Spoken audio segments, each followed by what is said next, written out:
In 7th place today, Orland Park Sandberg, A Piece of My Heart.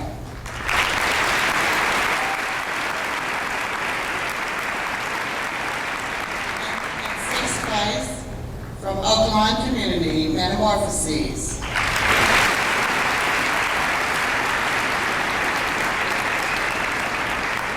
In 5th place, from Glen Ellen, Glenbard West, Snow Sort of White.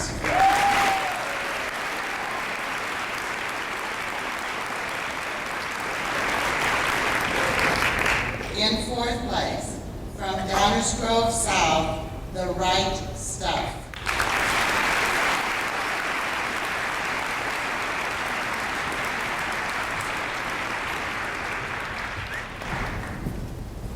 I would like the timekeepers and the room chairs from Performance in the Round to please come forward to present the trophies and the medals to the top 3 schools.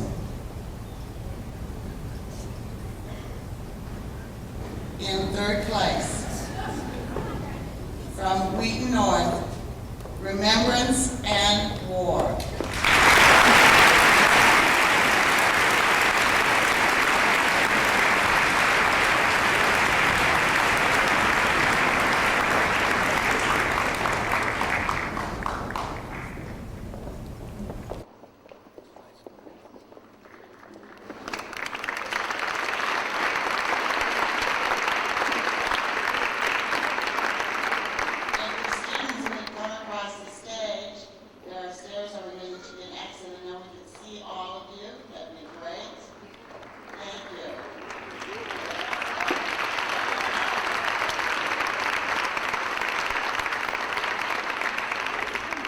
Students would come across the stage.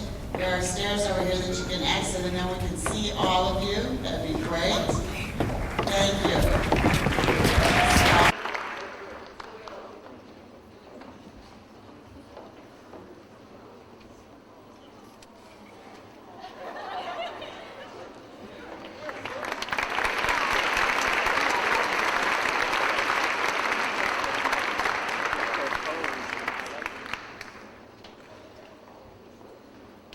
In 2nd place, from Chicago Heights, Marion, Dr. Korzak and the children, if they would please come forward.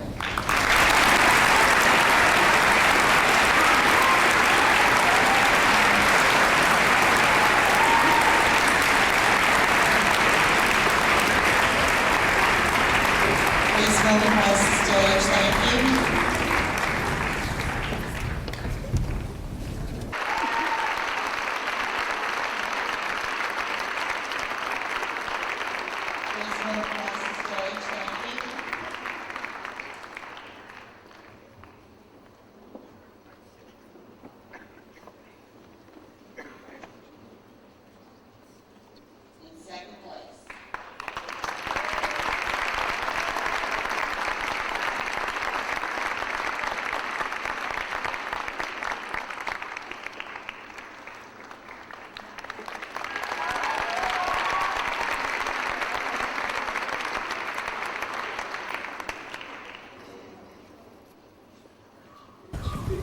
And this year's 2003 Performance in the Round State Champions from Wheaton Warrenville South, Metamorphoses.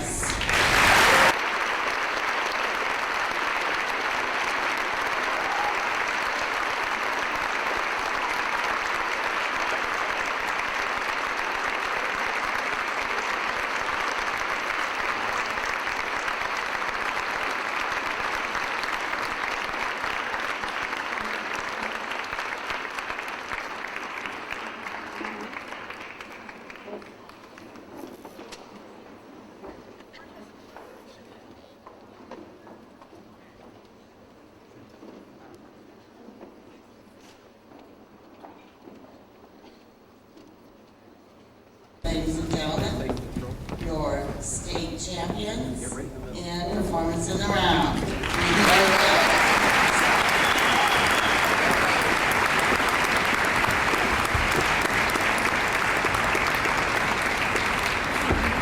We will allow them their setup time. Mr. Smith, we are ready for performance.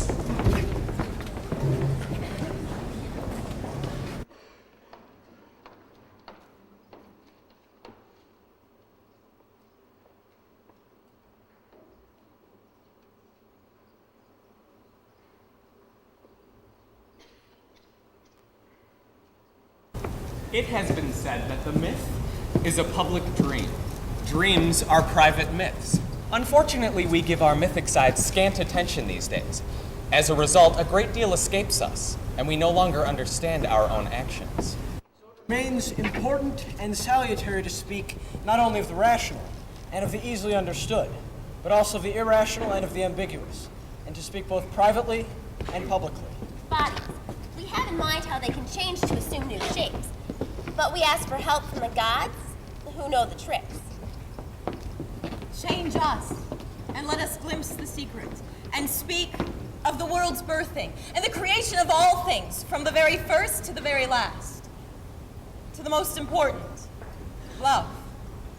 Metamorphoses by Mary Zimmerman.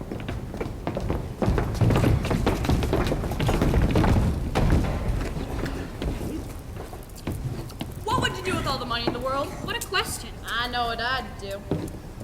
Don't you want to know what I'd do? No. Well, I'll tell you anyway. I wouldn't be folding laundry, that's for sure. That's it. That's your big dream? Among other things. Do you guys want to hear a story? If it's about rich people. Of course. Once there was a king named Midas, net worth 100 billion. I'm not a greedy man, but it is an accepted fact, a proven fact, that money is a good thing. A thing worth longing for. A necessary thing. And my God, I have a lot of it. Of course, it wasn't always this way with me. The boats, the houses by the sea, the summer cottages and the winter palaces, the exquisite furnishings. Sweetheart! Will you stop that daddy's talking? Thank you. As I was saying, we didn't always have the wonderful food and the 200-year-old wine. No. I worked hard all my life. I still do, mind you. You see, my father was a miner. Sweetheart! Will you stop that? Daddy is talking. As I was saying, it's always seemed as though everything I ever touched has turned to solid gold. Not literally, of course, wouldn't that be something? Turn to profit, I mean. Darling! Will you be still and take it inside?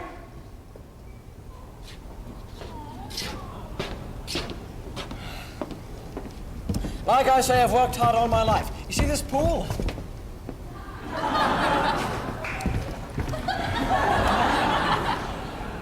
It cost a pretty penny, let me tell you. But all it takes is hard work, plain and simple. And to those who haven't got it, well, they simply haven't got it. But then I remember I do it all for the Family? family, yes. Family is what's most important. It's what truly matters. Yes, family. Daddy. Yes, what is it? Daddy, I have something to tell you. You see, there's been some trouble in the town. They say he's a vagrant man. Oh, the worst kind. Enter Silinus. Drunk. Hi, King. What do we do? You know, this is a pretty nice place. I know. Execute him. No need. Oh. For then Silinus promptly fell face first into the pool. For God's sakes, will you turn him over before he drowns himself?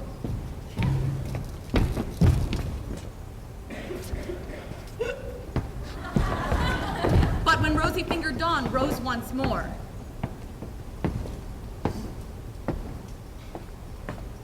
What? Good Lord, who's there? It's Bacchus. I hear you have a follower of mine. A follower? Yes, Silinus. He wandered away from our group, and I hear he is with you. Ah, yes, the fellow in the cabana. You can take him, he's yours. Oh, thank you for taking care of him. You know, not turning him away, seeing as how the condition he was in. I'd like to present you with a gift. A gift? Yes, certain ability, minor miracle, something to do at parties. Anything. Anything at all. You promise? Of course. Then grant me that everything I touch, everything I lay my hand to, will turn to solid gold. That's a really, really bad idea. What do you mean it's a bad idea? It's a brilliant idea! Think about it, Midas. No, you think about it. You gave your oath. We had a deal, for God's sakes. Now follow through. All right, then. And from that moment on, everything Midas touched turned to solid gold. Wait a minute. Where shall I begin? As he walked along the path, the stones beneath his feet turned to solid gold. Then he reached out and he touched the branches and the flowers, and suddenly he had gold branches and flowers. He walked about giddy with the idea that the entire world could become his own personal treasure. When he returned to his courtyard later that night, he was laden with precious gold. Daddy! No!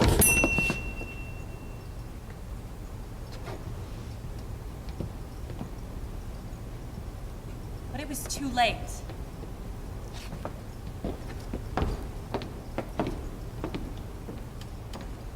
My daughter. Bacchus! Bacchus! Please take it away. You have to take it away. I can't. Yes, you can. You must. Take it away now. I'm sorry. No! Take it away. There is one thing you can do. What is it? What can I do? Walk as far as the ends of the earth. There you will find a pool, and in it reflects the stars at night. Wash your hands in it, and there will be a chance. The journey will cost you everything, Midas. Everything you own. Okay, that was the most depressing thing I've ever heard. I'm sorry, was that too sad for you? Yeah, just a little bit. I thought it was kind of funny. Oh, shut up, Kelly. I could tell a story. I could talk about Medea and how she killed all her children to get revenge on her husband. Yeah, no. Okay. Then I could talk about Sisyphus and how he had to push a boulder up the hill for the rest of his life. Oh, yeah, that sounds like sunshine and spangles. Fine. Then I could talk about Myra and how she's eternally doomed to fall in love with her father. Ew. No, Kelly, no. I said no more depressing. God, you're like training a circus cat. Do you want to go? All right. Will you two calm down? I have a story. I have a wonderful love story.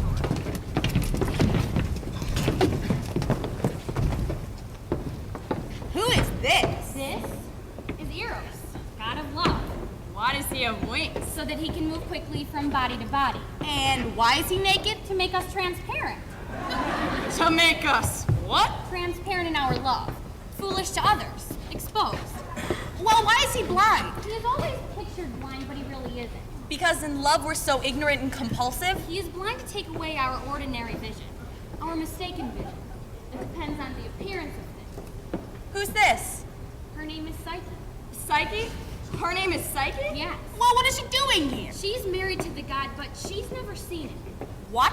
That's ridiculous. Why is that? Because he forbids it. She's never seen him? Then how'd they meet? On the internet? No. Psyche was so beautiful. The goddess Aphrodite hated him. She sent her son to punish Psyche, but he fell in love instead. Whoa. Does she know that he's a god? No. She suspects he is a monster Well, why does she think that he's a monster? because her jealous sisters told her so. And she believed that? Unfortunately, yes. So now she's going to check on him while he sleeps to make certain with her eyes? Yes. She's very young. It happens all the time. She doesn't trust what she's felt herself. Not with the radical trust we need. What does Psyche mean anyway? In Greek, it means the soul.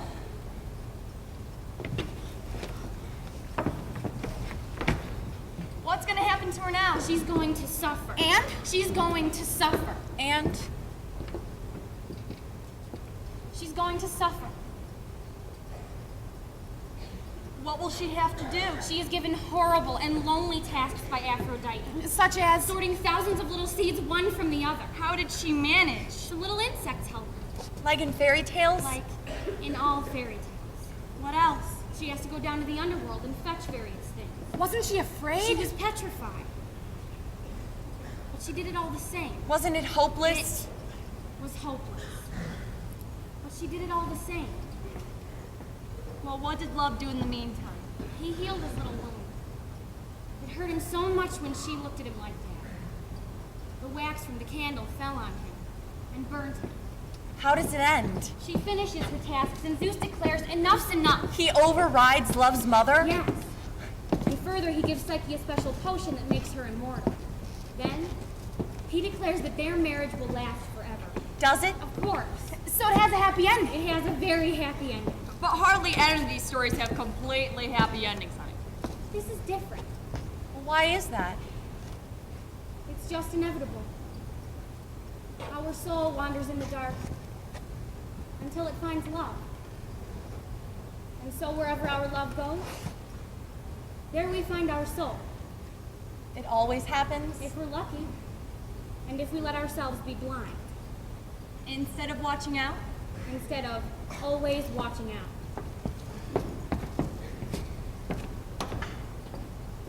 Okay, enough of the sappity McSap. My turn to tell a story. There was Zeus, Lord of the Heavens, and Hermes, his son. They came down to Earth to see what people were really like. They disguised themselves as two old beggars. Ragged and filthy, sick and old, they knocked on 1,000 doors. Hello, we were wondering if you have any... Get out of here. Get the hell out of here. I work hard for my money. And 1,000 doors were slammed on them. Hi, we're poor. We live in the streets. We were wondering if you could. Sorry. I'm really sorry. Sorry. At last, they came to a little hut on the outskirts. Why bother knocking here? We've knocked on thousands of houses and they obviously have nothing. Let's give it a try all the same. We've come so far. Okay, this is hopeless. Let's just go home. Oh, poor strangers. Philemon, they're guests at our door. Hello. We're strangers to these lands. We've lost our way. Baucis, why are you standing there? We must bring our guests inside. Do you know us? Of course. You do? Yes. Then who are we? Why, you are children of the gods. Come in, come in. The two immortals, satisfied their disguises had not been seen through, entered the house. Oh, no. Oh, please don't sit on the floor. Sit on chairs, as quality people do. Baucis fetched 2 cushions so that the strangers might rest easy. She set coals in the hearth and fanned the fire to cook them a meal. Philemon brought the embroidered cloth that they only save for feast days. Baucis noticed one of the legs of the chair was too short, so she propped it up with a shard of a pot. Philemon set out a plate of olives, green ones and black, and a saucer of cherry plums. Then there were cabbages and some roasted eggs. And for dessert, there were nuts, figs, dates, and plums. And to top it off, some honey rose for sweetness. Philemon poured wine from a bottle. But as he filled the cups of the guests, he saw that the bottle remained full. And then they knew. Oh, mercy. Oh, mercy. You are divine, and we've served you such a simple meal. We are gods. But we thank you. You've done more than enough. More than your nasty neighbors thought to do. Suddenly, everything was changing. Their poor cottage, their simple house, was becoming grander and grander, a glittering marble column temple. And the straw and reed of their thatched roof metamorphosed into gold, and gates with elaborate carvings sprang up and gave way to marble paving stones. Old man, old woman, ask of us what you will. We shall grant whatever request you make of us.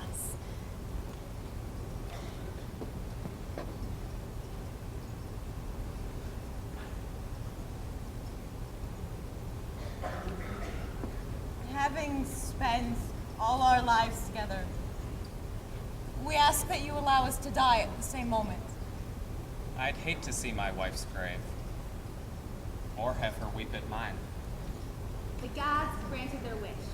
Arriving at a very old age together, the two stood in what had been their modest doorway, and that was now a grandiose facade. And Baucis noticed that her husband was sprouting leaves. And he in turn noticed that she too was producing leaves and bark. And they were turning into trees. And as they stood there and embraced, they called out as the bark closed over their mouths. Farewell. Sometimes, if you're in the forest and you're alone, you can still hear, intermingled between the branches of the trees above, the ardent prayer of Baucis and Philemon. They whisper, "Let me die The moment my love dies. They whisper, Let me not outlive my own capacity to love. they whisper, "Let me die still loving." And so, never die.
job.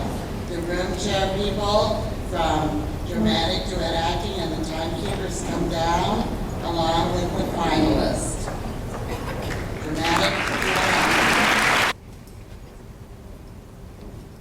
In dramatic duet acting, in sixth place, from Carbondale, Stephen Brackett and Natalie Miller.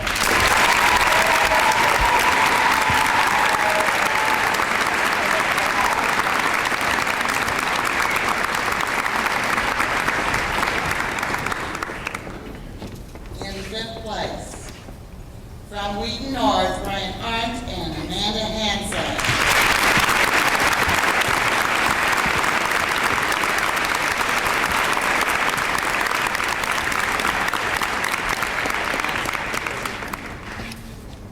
In fourth place, from Downers Grove South, Heather Bodie and Andy Johnson.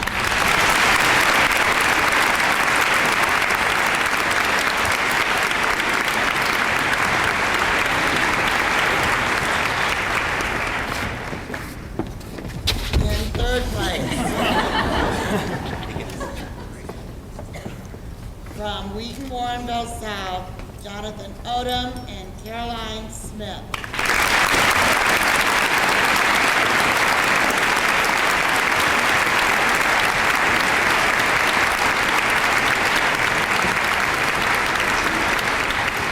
In second place, from Harvey Thornton, Maurice Haney and Devlin Scott.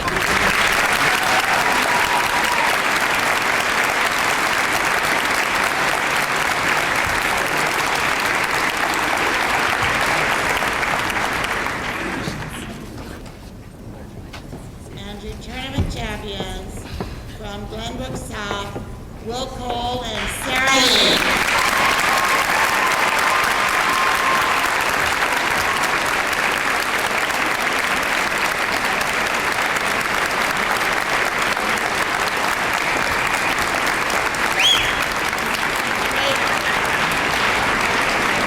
I've been informed that you have the HDA medals instead of the DDA medals. Everybody?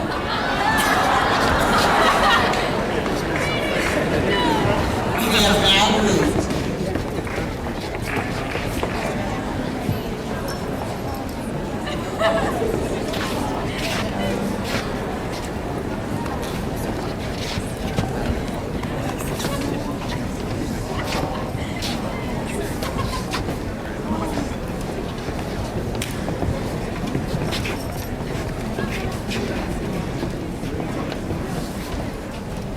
If the champions want to come to this side of the stage, we'll get your mic.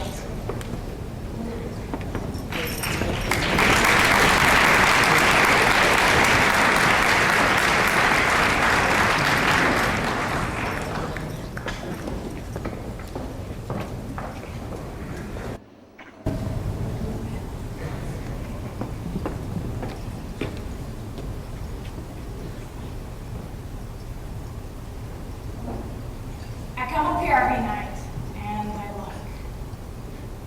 I look, and I try to remember where it is. How many times do I have to show it? It's not over there, and it's not over there. It's there. Starlight, star bright, first stars in tonight. I wish I may, I wish I might, have this wish I make tonight. In Astro 69, author Graham Matthews reminds us That being human is difficult, to become human is a lifelong journey. but to truly be human is a gift. Astro 69. By Graham Matthews. Hey, is this seat taken? No. Well, I'm Clark. So, I'm in your astronomy class, and I was wondering if you wanted to... No, I will not sleep with you. This is awkward. Hey, what do you say we start over? Hi, I'm Clark from astronomy class. I'm Alice. It's a pleasure to meet you, Alice. So what do you say about this lab partner? Well, are you a good student? Straight A's. Dependable? Never start a job I can't finish. Do you bathe regularly? Yeah. Then you can be my partner. Great. So I'll see you at the observatory around 6. Sounds good. Oh, and don't forget to bring your books. Don't forget to bathe. Right. All my life, I have wondered about what the stars same way. Okay, if I turn the telescope 15 degrees to the left, there's the star you're looking for. Wow. It's beautiful. Yeah. And if you look over there, you can see the Sea of Tranquility. Wait, how do you know so much about stars? Well, Alice, I'm not really from around here. What do you mean? I'm actually from the small planet named Astro 69. It's right about there. Wow. No, what a coincidence, because I'm from Jersey, and that makes neighbors. So what brings you to Earth, Spock? It's not like that. See, when I was 12, my grandmother died of AES. It's this genetic thing that's been passed down to my family for generations. Before she died, she was to take us out on her roof and tell us that the reason we had this disease was because we were from this other planet, Astro 69.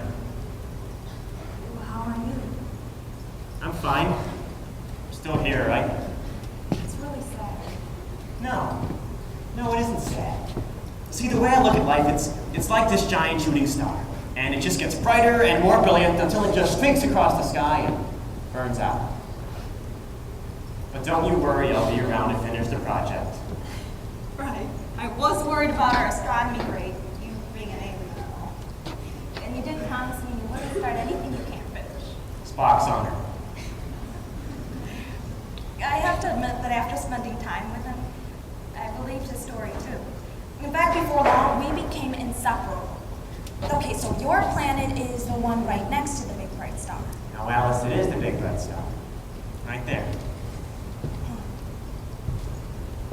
So, just one question for him. Where's the cake? What? You know, blue spandex with the big S on the front? You're Superman. No, that's not an S in my chest, it's an A. It stands for Astro Man! You're funny. You like me. No, I don't. Yeah, you do. No, I don't. Yeah, you do. No, I don't. Yeah, you do. No, I don't. No, you don't. Yes, I do. No, you don't. Yes, I do. You like me. Just a little. Listen, what do you say we go grab a cup of coffee? There's a great shop around the corner. I think it's called Starbucks. You know that feeling you get when you meet someone, and you just know that this person is the one? When I was with Clark, that feeling never left. But with all good, there's bound to be some bad, right? You look beautiful. Well, tell me something I don't already know.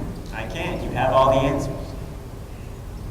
Well, I don't know how you make me feel the way you do. It's like you're not from this planet. I'm not. Well, promise me you'll love me forever. I'll love you forever and a day.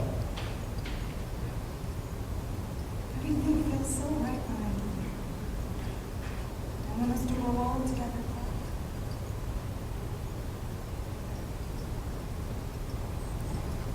Alice, we need to talk about something. What is it? What? I can't see you anymore. What? I don't have a lot of time left. I don't understand. I am dying. You said you were fine. I'm not.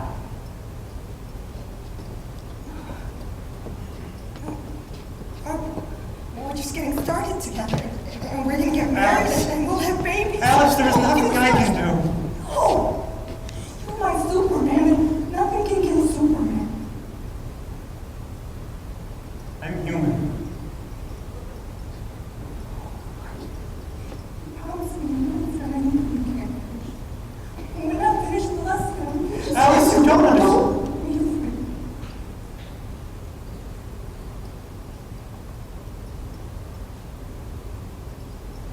I'm not gonna leave you.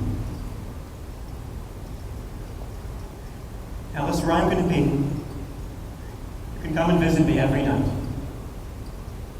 I will be the brightest star shining in the sky. I promise you that Wherever I am, I'll love you forever and a day.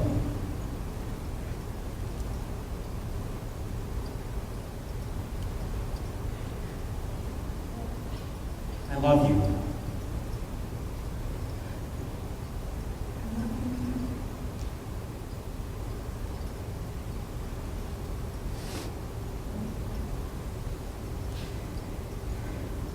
So what do we do now?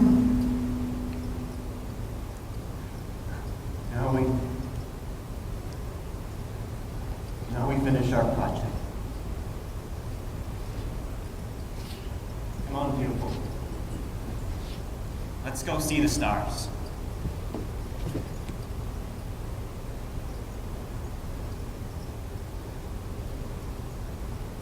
You know the first thing that leaves you when someone dies? The sound of their voice. It just keeps getting murkier and murkier. So I come up here every night and I look, because I don't want what we had to just fade away. How many times do I have to show you? It's not over there, and it's not over there. It's there.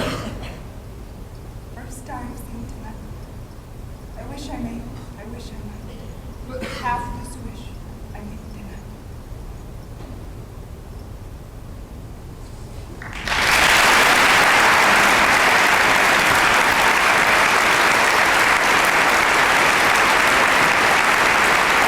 Impromptu speaking.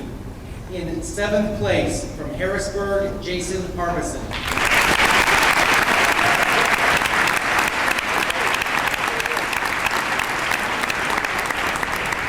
In 6th place, from Homewood Flossmoor, Teresa Wendy.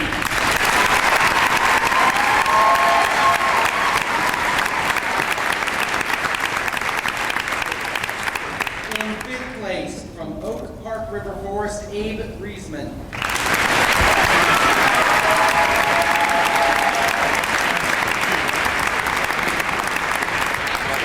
In 4th place, from Lincoln, Tim Fack.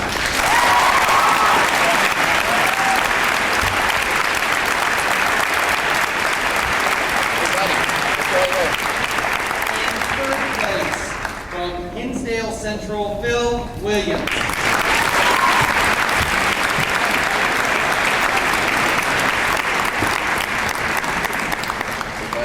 In 2nd place, from Glenbard West, Sam Rosenberg.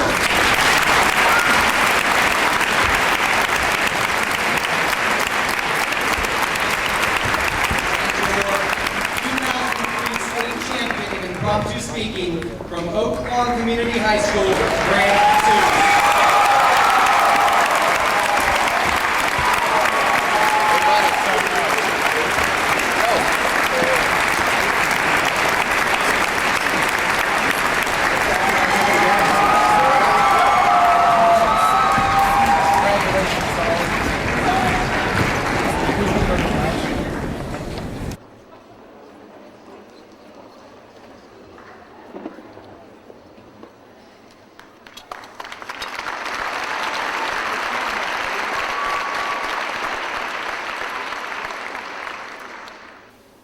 Coming from Oak Lawn, it is about a 3-hour drive on a coach bus.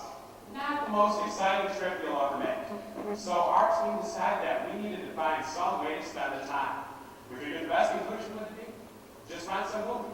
Unfortunately, the only person who actually went out and rented a movie got the Teenage Mutant Ninja Turtles.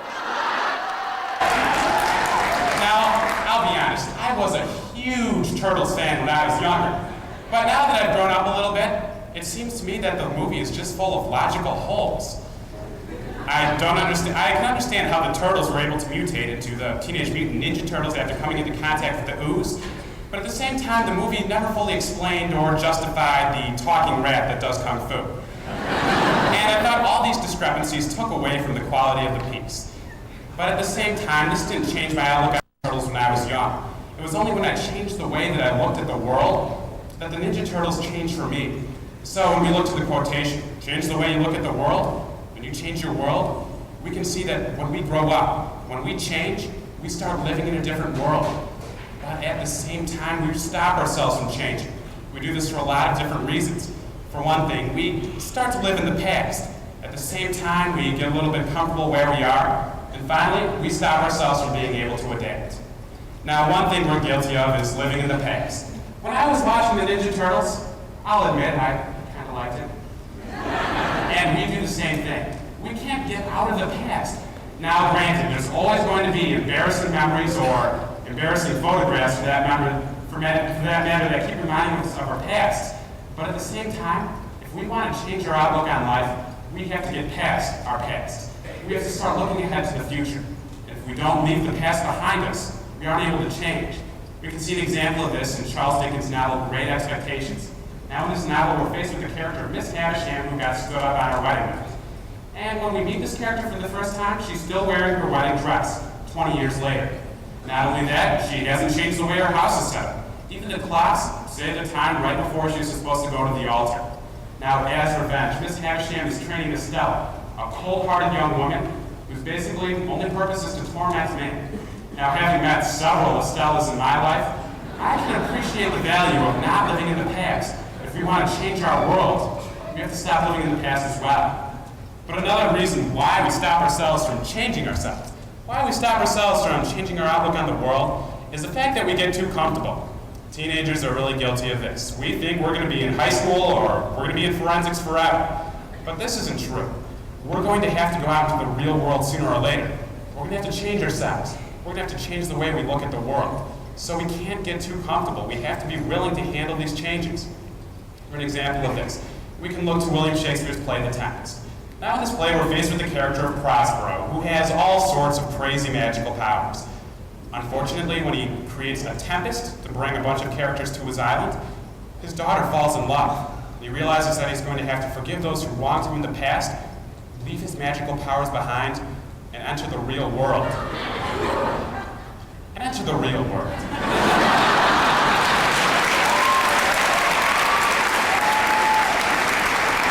So basically, we can't let ourselves get too comfortable. That way we can change ourselves and change the way we look at life. But finally, we're unadaptable, and that is the last reason why we keep ourselves from changing perspective, from changing the way we look at life. When we can't adapt to the new situations that come our way, to the new obstacles, new challenges we're going to have to face, we sell ourselves short. Now, we can look to the example of one of the seemingly most adaptable people in human history, Frank Abagnale Jr., who inspired the movie Catch Me If You Can. Now, in this movie, Frank Abagnale Jr. takes on so many different roles. He's a substitute teacher, a pilot, in the military, a doctor, and a lawyer. At the same time, Frank Abagnale Jr. is unable to adapt to the fact that his parents have split and won't become back together. As a result, he's not able to adapt to the real problem and the real obstacle. He's not able to change himself, change the way he looks at the world. So looking back at the not-so-memorable quotation, if we change ourselves, we change the way we look at the world, we can see that we stop ourselves from changing. We do this for a variety of different reasons, but we all have to grow up sometime. Now, I think I've outgrown the Teenage Mutant Ninja Turtles. Although rumor has it they brought the TV show back on Fox. And since I'm going to have a bunch of free Saturdays from now on, I'm sure that I'll at least catch it a few different times. But in our lives, we have to be willing to change ourselves and change the way we look at the world. That way, we're able to face what comes our way, be mature, and handle every situation that life throws at us.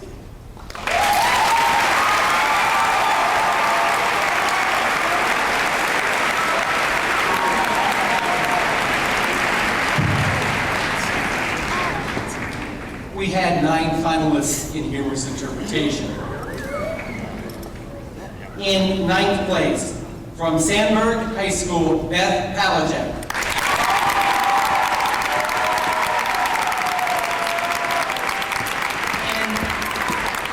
In 8th place, from Harrisburg, Maggie Hart.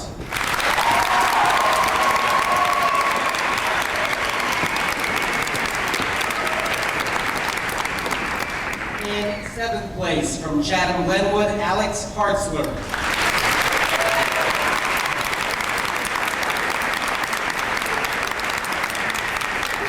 In 6th place, from Thornton, Devlin Scott.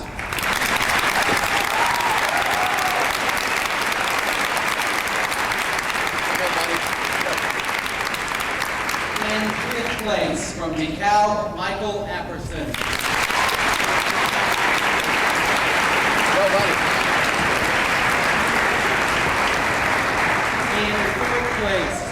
from Downers Grove North, Jessica Rhodes.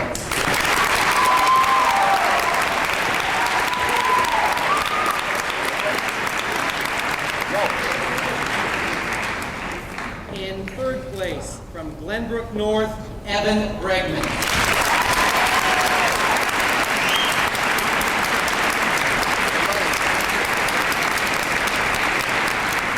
Tournament runner-up, from Wheaton, Warrenville South, Jonathan Odom.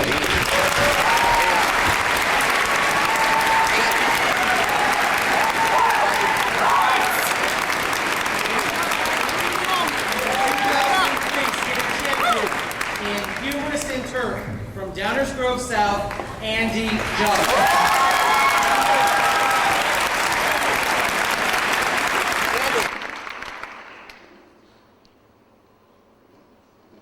Oh, I'm sorry. I don't know how I got in here. Oh, thank goodness you're here. An awful thing has happened. Eddie got in a car accident and you gotta go on for him.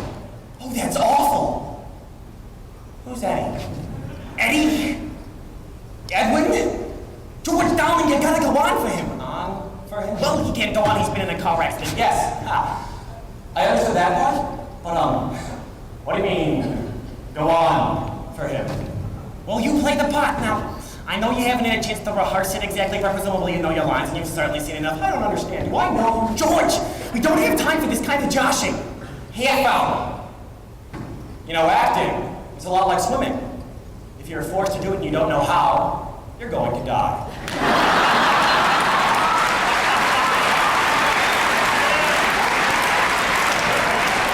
Yeah, this time, about Christopher Gray. My name's not George. It's, oh, I don't know, but it's not George. Did you hear about Edwin? It's just too awful. Now good luck tonight, George, darling. We're all counting on you. Of course, you are a little young for the role, and you are a bit shorter than Edwin, so we'll have to cut out all those lines about you hitting your head on the ceiling. Wait, what play are we doing exactly? What? What is the play? Please. It's The Coward. No, Coward, the Coward. Oh, George, don't do that. For a second I thought you were serious.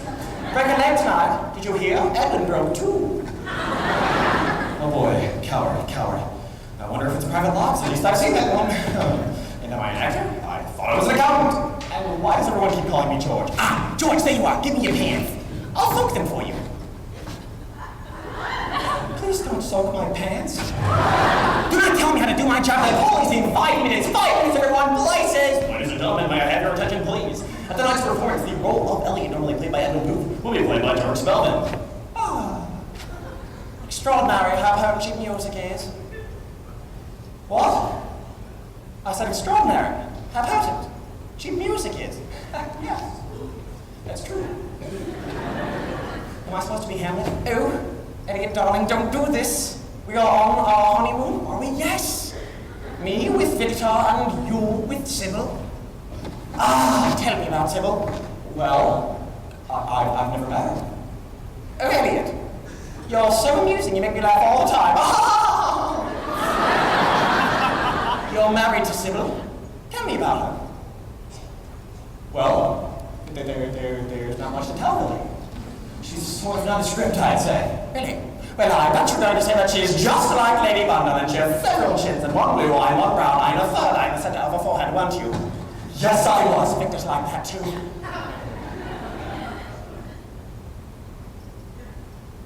Well, I bet you're going to tell me that you traveled around the world. Yes, I did. I traveled around the world, really. How was China? What's China? You traveled around the world. How was China? Well, there was a lot of rice. and the women, they bind their feet. How was China? I hate it. I missed you. How was China? I hated it. I missed Sybil. How was China? Very large China. Really, and Japan? Very, very small Japan. And Copenhagen, very cosmopolitan. And Flora, very kind of venue. I don't know. And Sybil, what? Sybil? Who's Sybil? Your wife? Who you married after we got a divorce. Oh, you were married. I forgot that part. Oh, Elliot, you're so amusing. You make me laugh all the time. Oh, darling, we were glad to have left each other. Kiss me. Isn't it extraordinary how poetry music is? Goodbye, don't come back.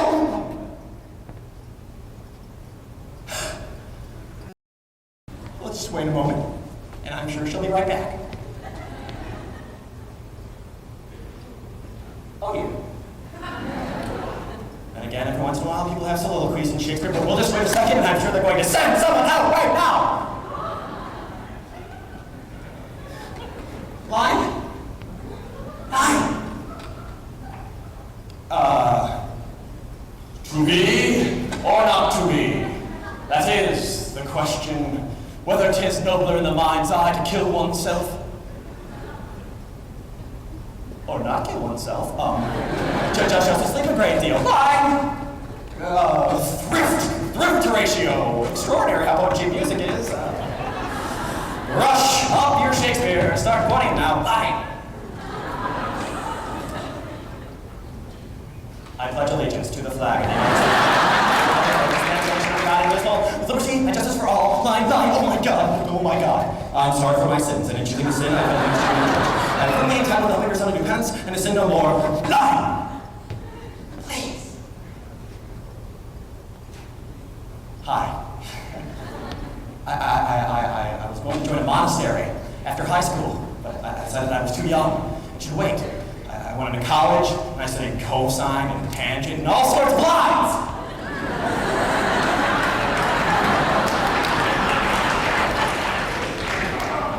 I'm really very sorry.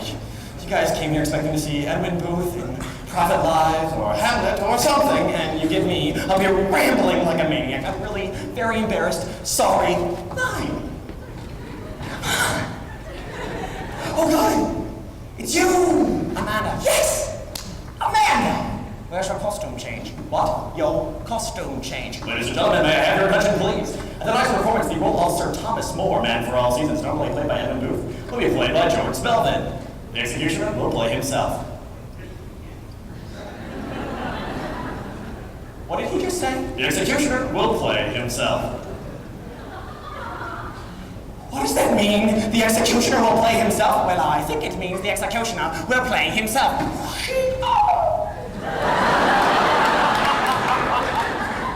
That blade looks very real to me. I'd like to wake up now.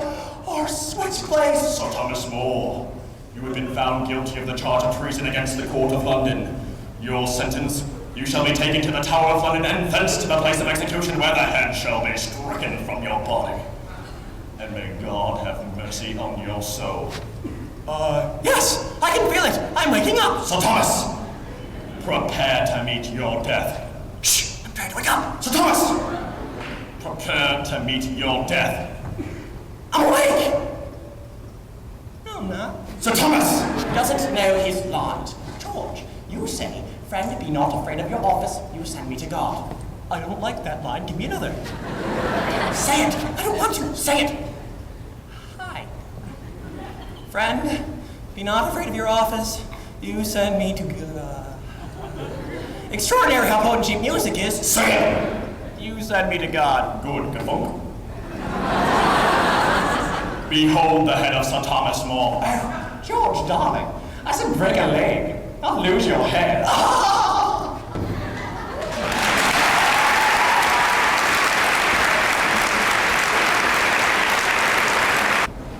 Could we have the room chair people from verse, reading, and all of our finalists, please?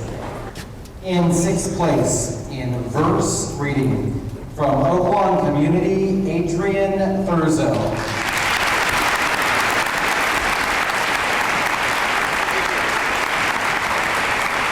In fifth place, from Warren Township High School, Sabrina Lupai.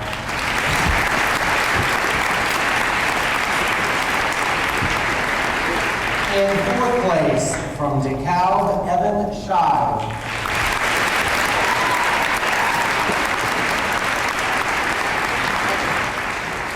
In third place, from Downers Grove South, Lauren Cashman.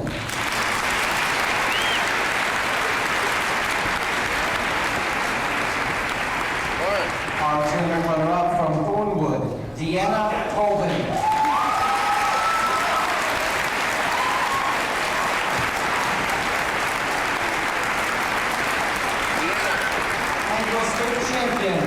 In verse reading from Wheaton North, Ryan.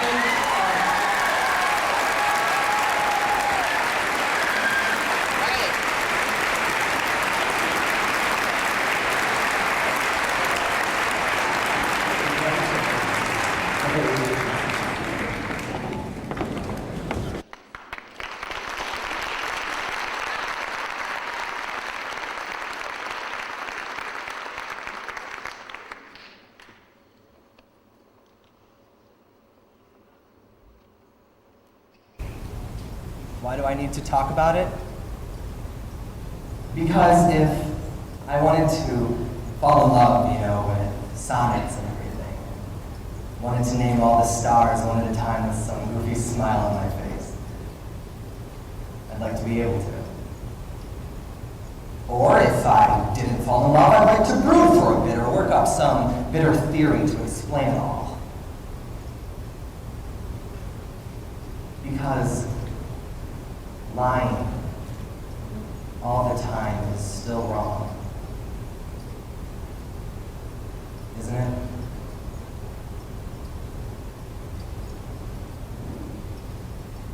In the midst of an unexpected connection, a man envisions the complex emotions of a relationship within the simple eternity of the kiss. By Paul Joyce, Irene Bradley, and Derek Brown. You're standing there, snow spinning like lightning bug stars. Joni Mitchell's Both Sides now coming from the car radio. The first kiss, I hadn't expected it. We turned, gasping the same rush of air, and our lips, unintended, found home. And we disappeared. In the blinding light of motion and stillness, the world spins around us. Everything stands so still. I'm gay, but I don't prance about the house in a tube top. I won't hit on your straight boyfriend. I don't gesture with some limp prissy boy wrist. And I do think I would make a great dad. You came swiftly across the sea. Took my breath away. You melted that pumping thing inside my chest.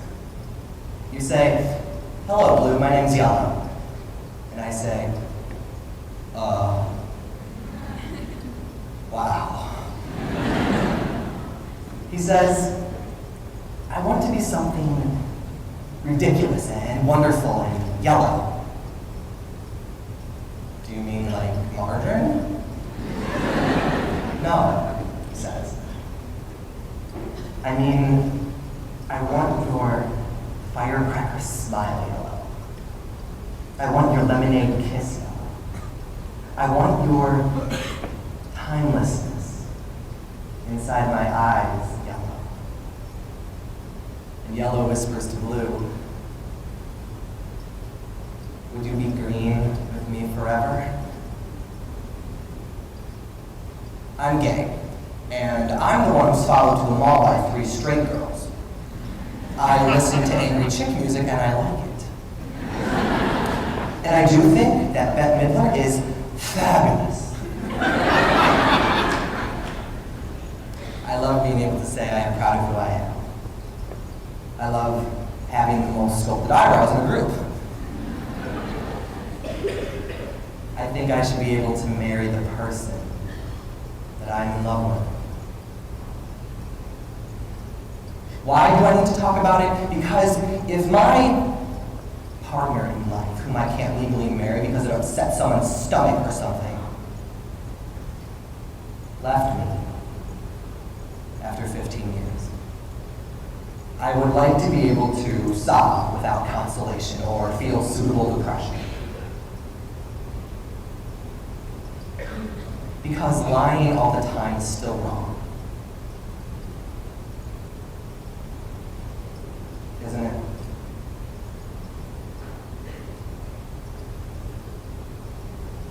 I fall in love with a smile. the room or the way he says my name. I am a relational boss job. You know, I wanted this one to go right. I didn't want a relationship that simply comes together out of crisis. Why do I care for you so much?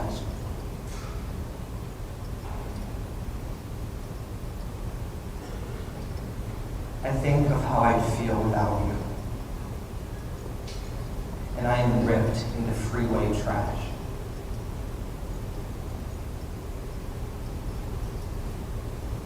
You used to kiss me. Mean and good. You don't anymore. I'm gay. And I love knowing that hot girls want me, but know they can't have me. I don't have sex with every guy I meet. I hate that I'm not good at sports. I hate that I can't make myself love a woman. But I love having the ability to love who I am.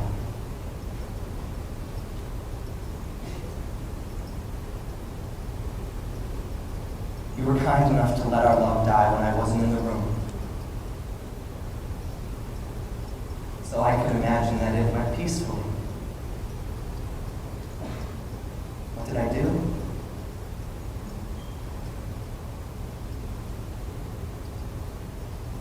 I let you go. Now I am back. Everything in that split second. My lips slowly leave yours. The world starts up again. The snow is swirling around us. And Joni Mitchell is still coming from the car radio. And we catch our separate breaths, inches away, and gaze, surprised by this new world conceived.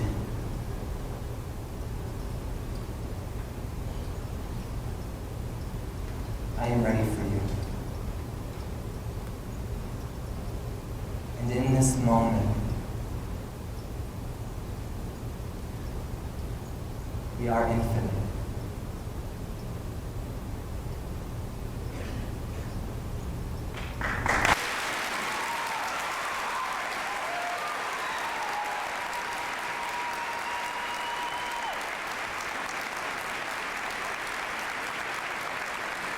Could we have the finalists in radio speaking?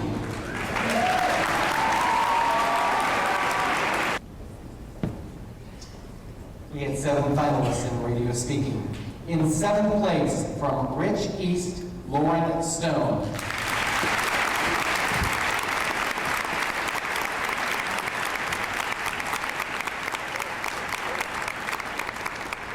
In 6th place, from Oak Lawn, David Wagner.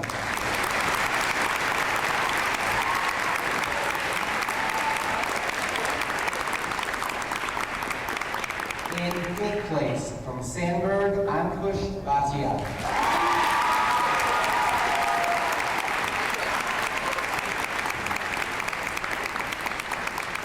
In 4th place, from Normal Community West, Ryan Rastavar.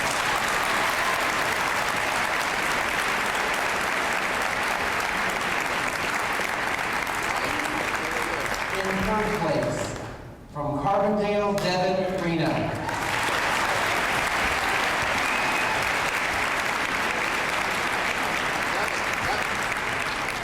In 2nd place, from Leiden, Jessica Cushion.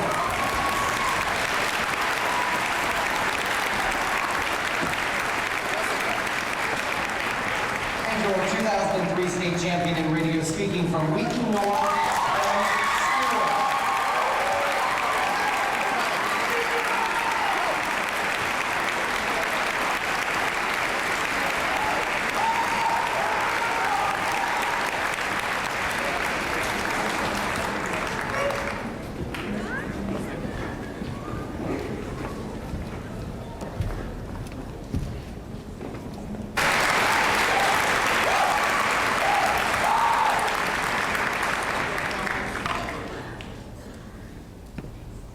Can you hear me now?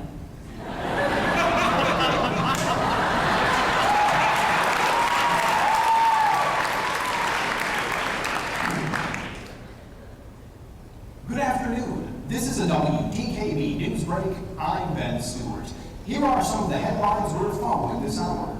North Korea threatens nuclear conflict. 126 died in South Korean subway disaster, and hacker steals millions of credit card account numbers. I'll have all these stories and more, plus sports and your local weather forecast.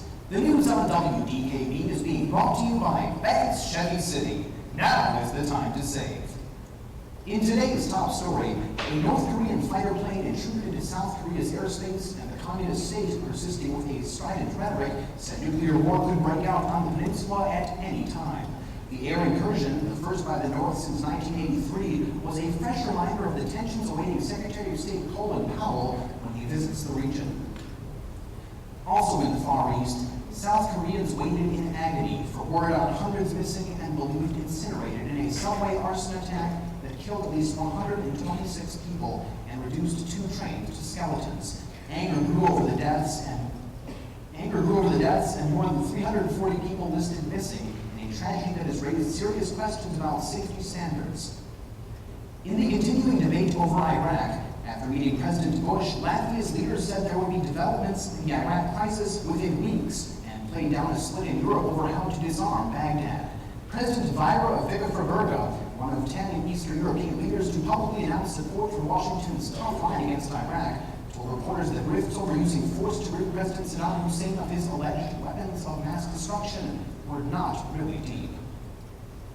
In a disturbing turn of events, Visa and MasterCard say a computer hacker gained access to more than 5.6 million of their account numbers. They say the hacker reached the security of a company that processes transactions for merchants. A Visa USA spokesman says there's been no report of fraudulent activity involving the accounts. Visa says that under its zero liability policy, customers would pay nothing in cases of unauthorized purchases. MasterCard says all the affected banks have been notified. On the nation's west coast, police in Modesto, California say their search of the home of a missing pregnant woman has not led to a big break in the case. Police are downplaying the search at the house the 27-year-old school teacher shared with her husband, Scott Peterson. Investigators removed dozens of bags and boxes of potential evidence from the house. They also drove away with Scott Peterson's new truck. It's the second time officers used a warrant to gather evidence at the house since the woman vanished on Christmas Eve.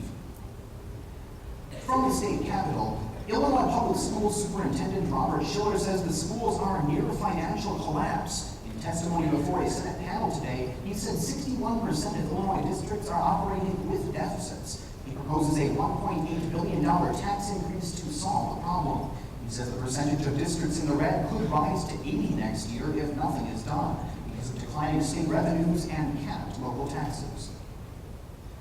Also topping local headlines, an armed standoff in Peoria last night ended peacefully on the Bradley University campus. Peoria police say a male suspect surrendered after leading officers on a chase to the campus and then holding him off from his Cadillac for 15 minutes. The man is believed to be a suspect in a nearby gas station robbery in which a clerk says a man waited in line and then pointed a revolver and demanded money. I'll have all the latest in sports, plus your local weather forecast, after this word from Banks Chevy City.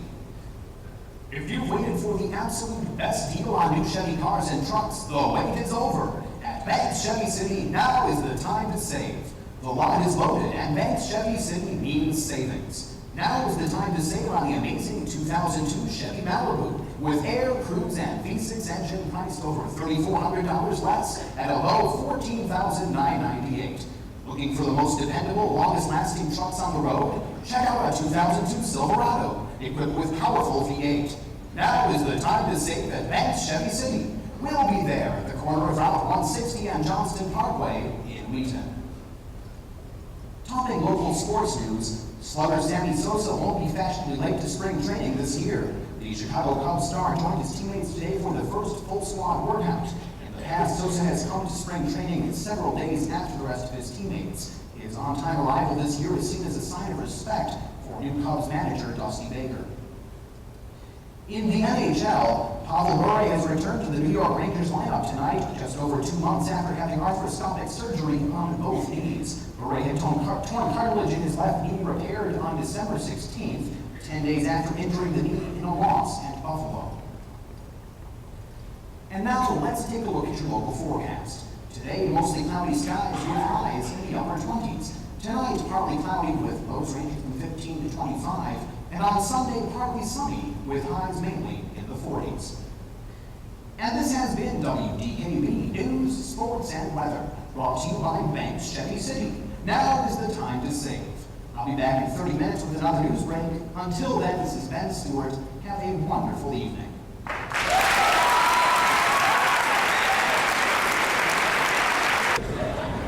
Could we have the timers, room chairman, and finalists in dramatic interpretation, please?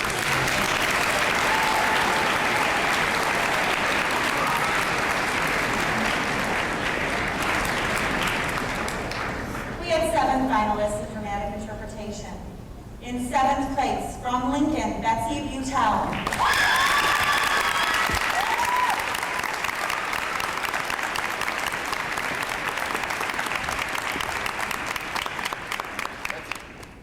In 6th place, from Homewood Flossmoor, Allison Lammy.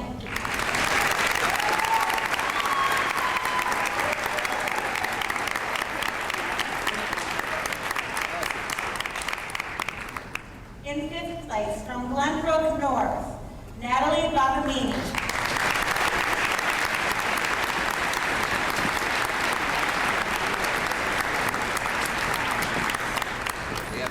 In 4th place, from Warren, Aniki Adekoya.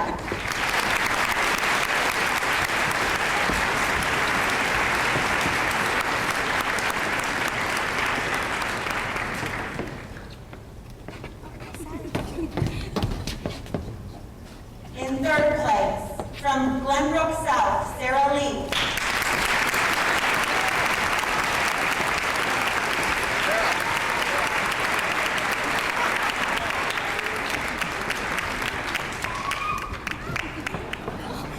First state runner-up from Thornwood, Deanna Colvin.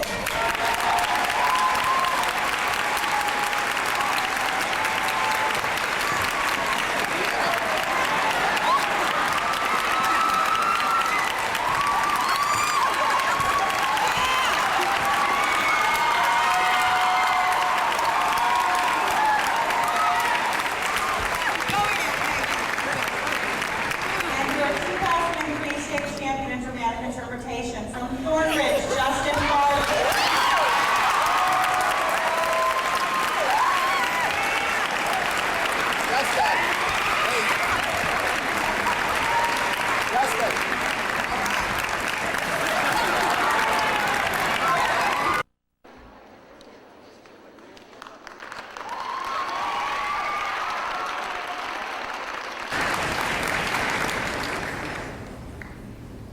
My father was a big man. I mean, he was tall and dark as coal. And handsome, yeah, he was handsome, but he didn't know it though. I mean, sometimes he would stand in front of the mirror and say, "The finest man that ever did live." And he'd laugh, but really he wouldn't. When I was about 5, he asked me, "Eugene, do you think your father's handsome?" And I look at him, and I say, "Yeah, Dad." Then he looks at me. No, he looks on me. And he says, "Really? Well, do you think I'd be more handsome if I was hard yellow like you?" Yellow. Racism has been an everlasting issue from past to present. But what is sometimes overlooked is racism within the same race. As Eugene Gaines, a light-complected African-American, recalls his life, he remembers his never-ending struggle with his father to be accepted, and the turmoil witnessed and endured simply because of his complexion. Yellow Man, by Deal Orlando Smith. You see, when I was young, I didn't know the difference between dark and light, but all of that changed when I met Weiss. Weiss was a little lighter than me, and he tried to get me to see the difference when I saw him. I mean, at 16 years old, me and Weiss would check out girls together, and Weiss always looked at light-skinned, skinny girls. But if I pointed out a girl that was a little bigger or darker and went, "Hey, Weiss, look at her," he'd say something like, "Man, Gene, are you crazy? Man, I can't believe you saying you don't like women. What's wrong with you? You know, I don't feel bad for being light. notice how all them other darker dudes, they always calling us punks, man. Notice how none of your friends, they ain't been around here lately either. What? Man, them darkies was talking all big and bad. What did you do, Weiss? Gee, I put them all in their place. I made up some excuse for Weiss to leave. Why is skin color such an issue? I asked myself this question. The next 2 years, as me and my father grow farther and farther apart. Maybe you ain't no man. I mean, hell, you ain't struggled for nothing in your life. Oh, you think it's easy for me to have another black man get in my face because I'm a little lighter than him? Oh, you a nigga now. No. You and I are black men, Dad. We're not niggers.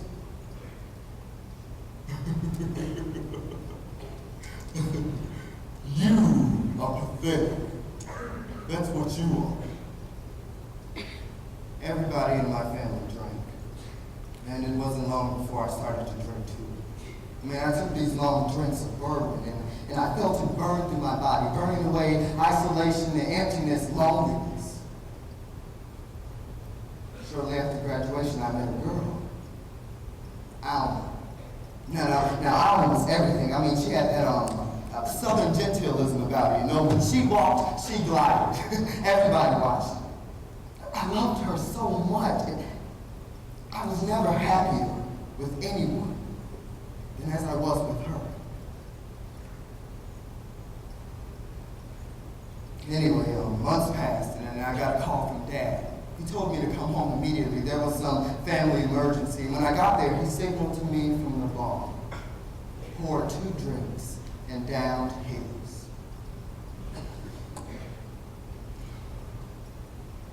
Your grandfather died.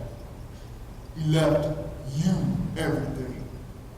What? You heard me right. Why would he do that? I worked hard all of my life. I struggled all of my life. And nobody never gave me nothing. You want to know why? Because I was too big, black, and ugly, that's why. You want to know the first person that told me that? My daddy. Why do you get it so easy? Look at your hands. They're soft like girls. A black man has to have strong hands in this world. So maybe you don't. We buried my grandfather, and there was no great expensive funeral. We just buried him. We had to wake at Mom and Dad's house. Weiss even came, and I told them to come in so we could catch up.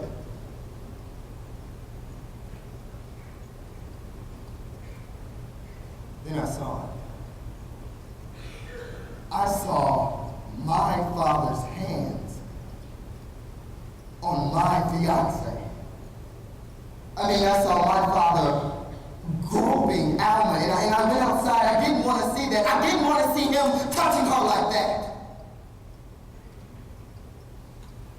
I broke down crying, and Weiss came out and he tried to comfort me. Hey, man, hey. Now, I understand you wanted your father's love. I understand that, but why would he touch a girl like that, man? Gee, what are you gonna do? His words, they ripped through me, and I started breaking things and drinking some more, and I looked down at my hands. How did my fist get balled up like that? Weiss left, and Daddy came staggering out the house saying something really stupid. Where's that other high yellow? You stop all this high yellow garbage. And another thing, don't you ever put your hands on Alma like that again. What you talking about? Oh, I saw what you did. And I didn't like it. Now, don't you do it again. Oh, I see. You got a little bit of land in your woman, and you think you can talk to me all kind of ways, huh? Well, look, boy, just because I made you, That don't mean I love you. I don't.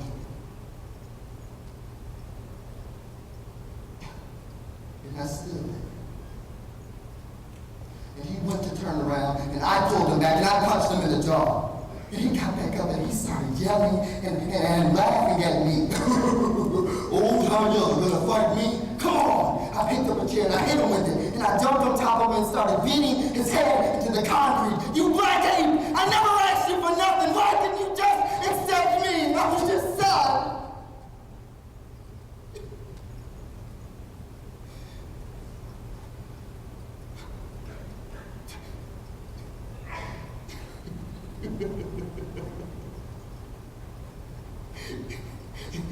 He didn't move.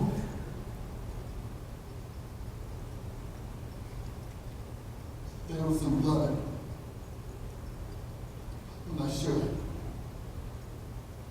my hands. Not all of it was his. I didn't choose to be yellow. Right?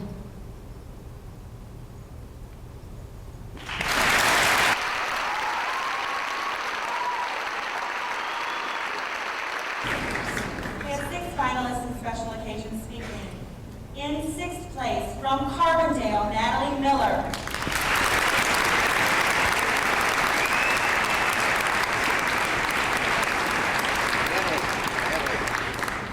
In 5th place, from Normal Community, Christine Elliott.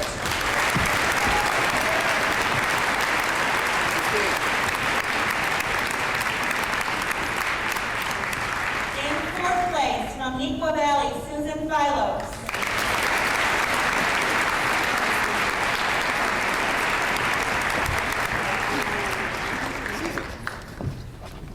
In 3rd place, from Downers Grove South, Maggie Kalaki.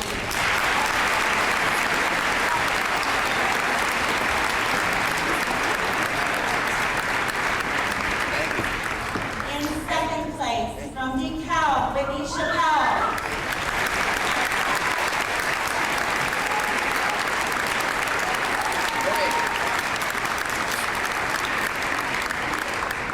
And your 2003 state champion in special occasion speaking is from Shepherd, Kirsten Lamanska.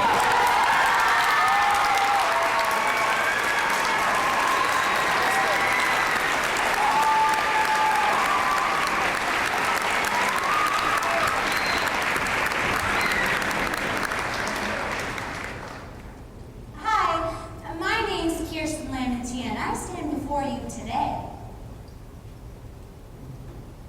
And I am not the person I used to be.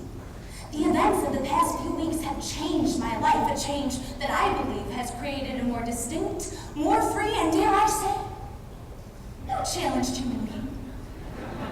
I used to suffer. You see, according to a recent poll in the September issue of Chicago Magazine, our high school is one of the 71% of high schools in the Chicagoland area without sufficient art or music curriculum, and with no drama curriculum at all. No! Drama!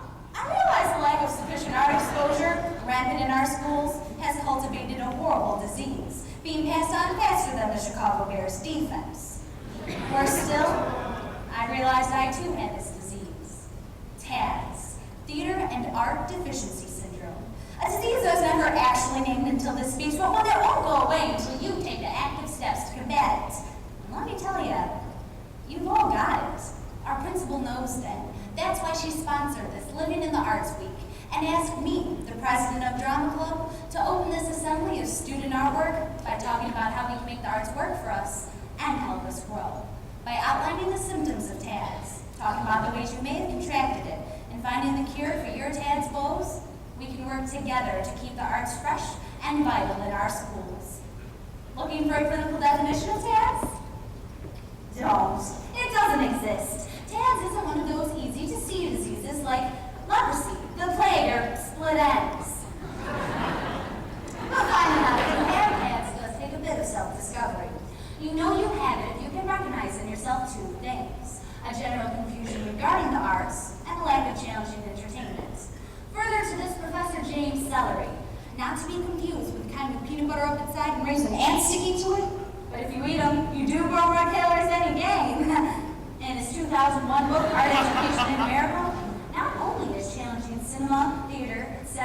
not there, but an overwhelming majority of today's youth have never been taught about the role of art in their lives.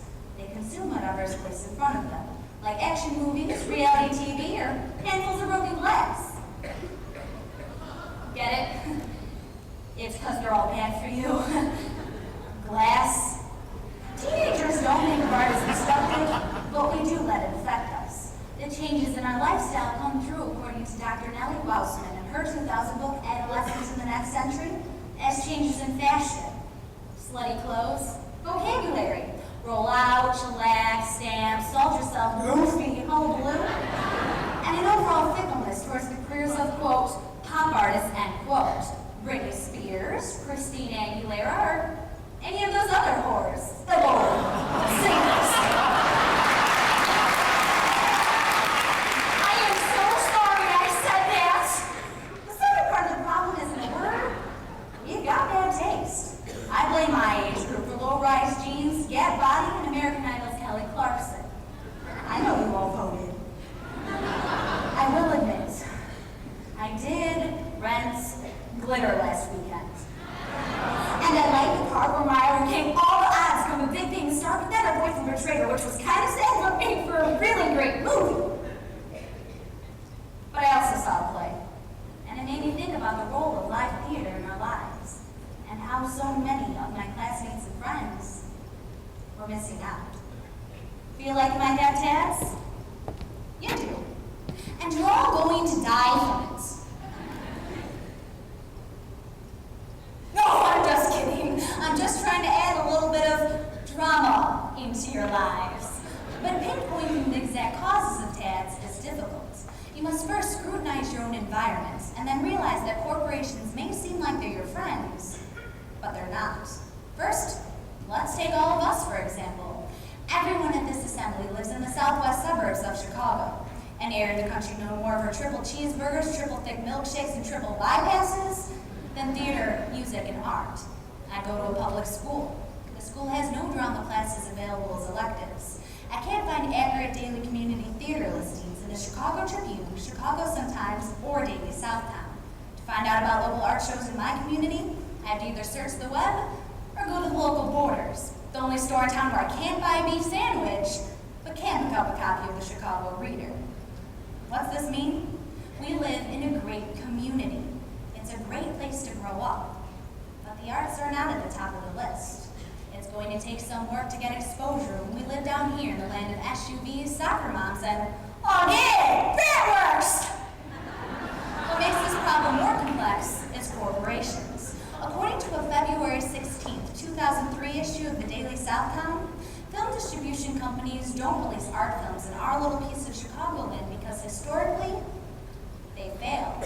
So we're forced to see movies like Kangaroo Jack or Biker Boys, the cinematic equivalent of Twinkies or Strawberry Twinkies, and we have to leave our neighborhoods to see movies like The Hours or The Pianist.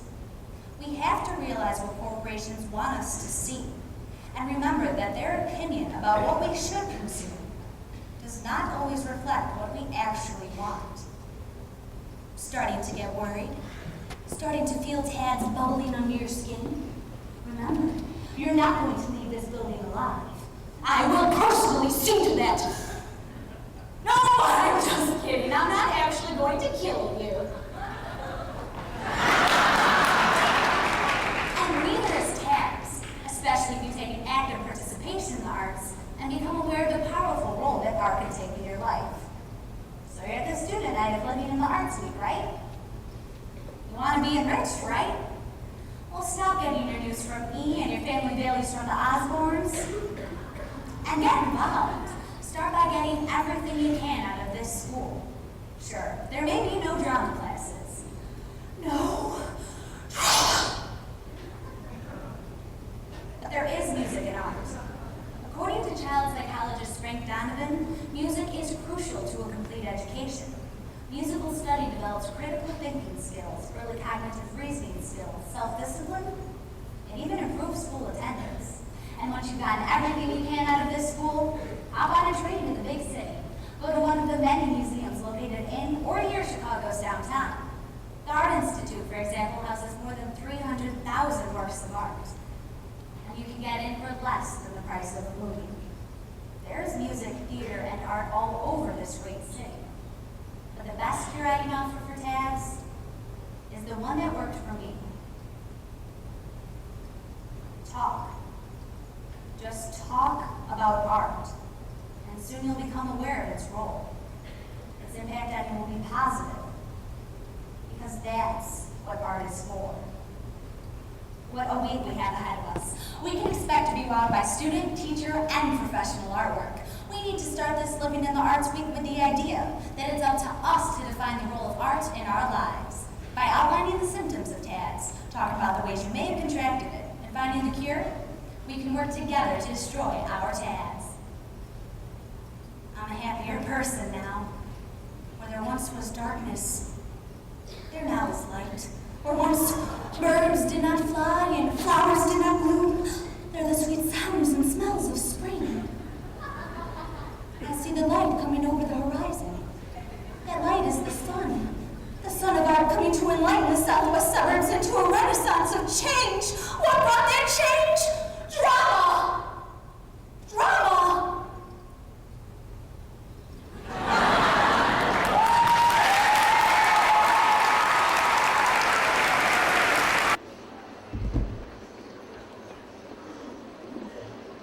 Okay, 6 finalists and extemporaneous speaking.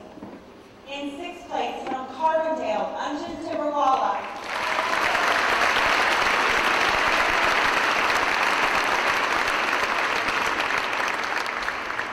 In 5th place from Sanford, Chuck Prochaska.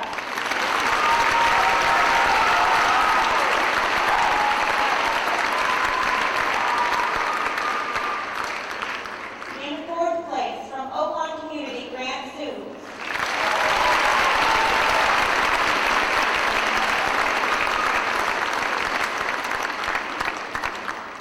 In 3rd place from Glenbrook South, Kelly Dunleavy.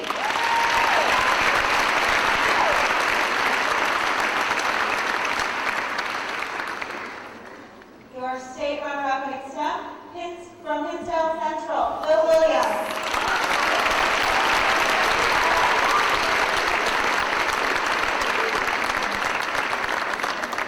And your 2003 state champion in extemporaneous speaking from Champaign Centennial, Kyle Garden.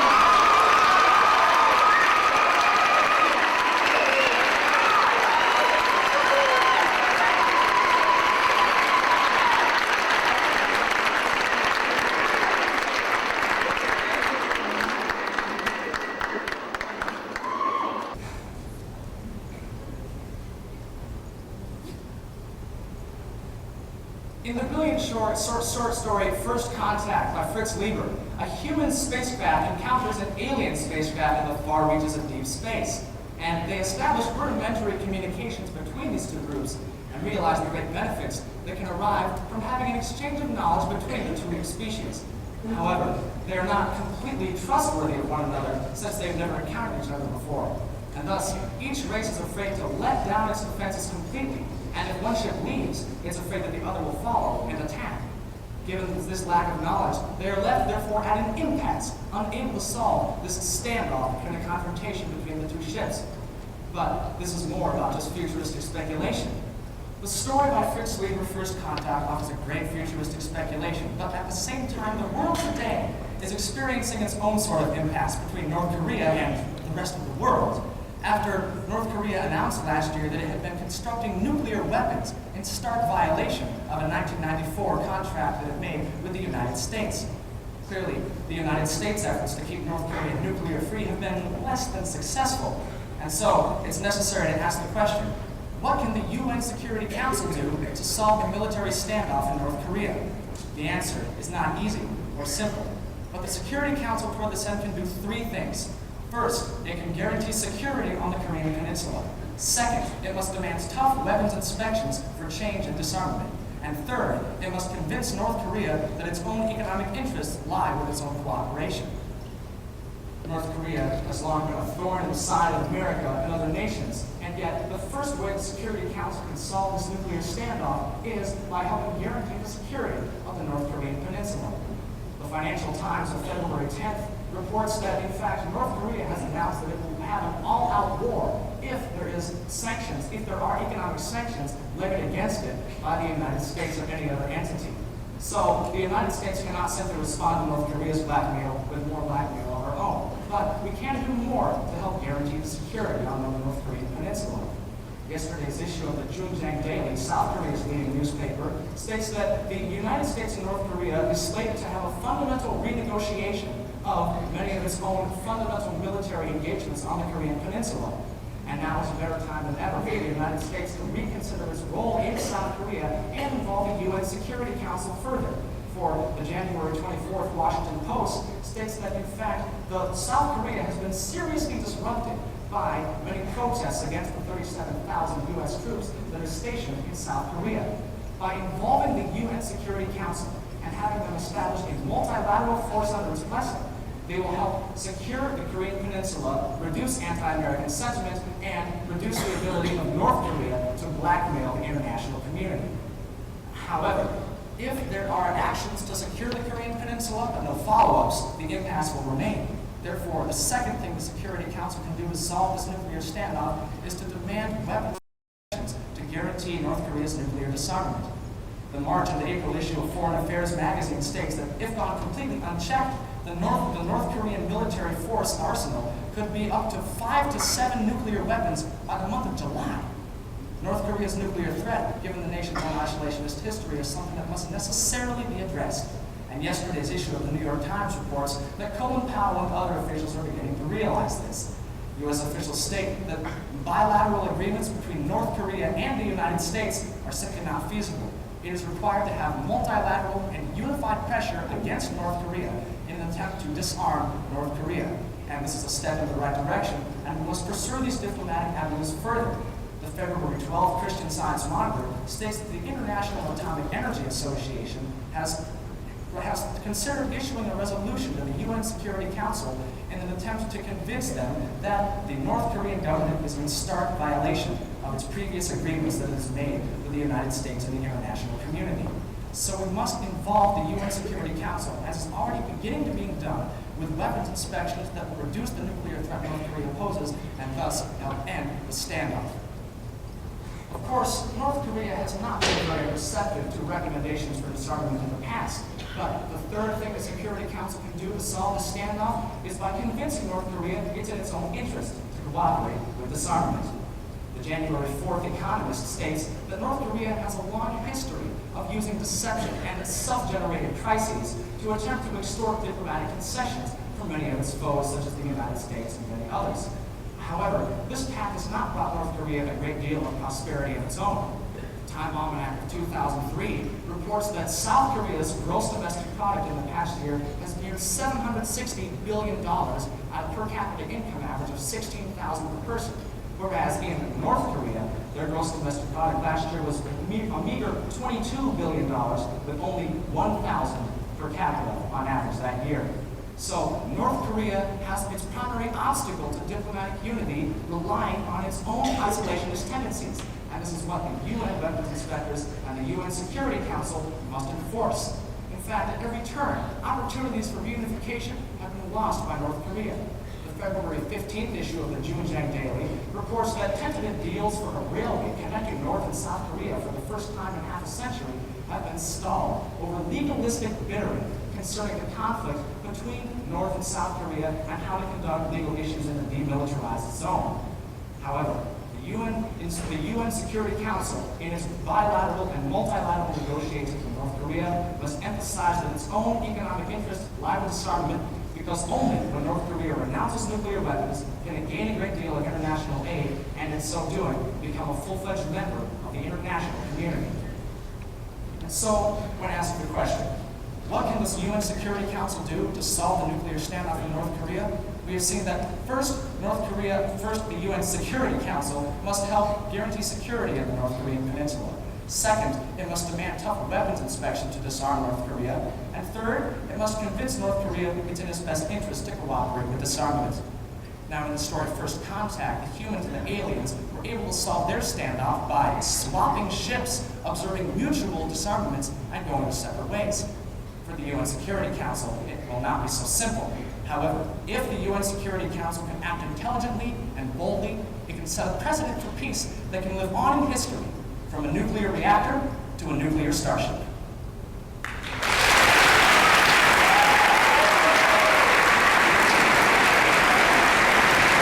People and finalists in oratorical declamation, please.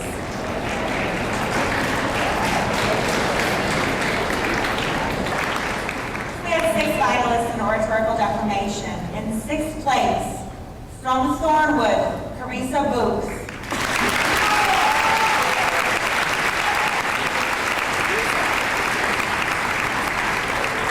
In 5th place, from Elk Grove Village, Allison Reese.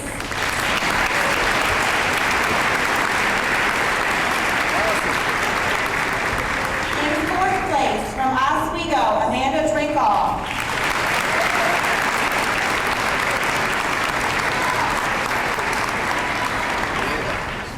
In 3rd place, from Downers Grove South, Evan Chung.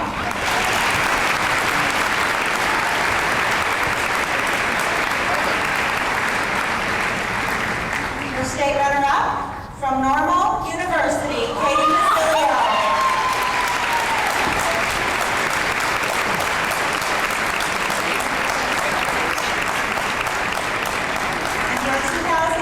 Oratorical declamation champion from Benton, Beth Sachs.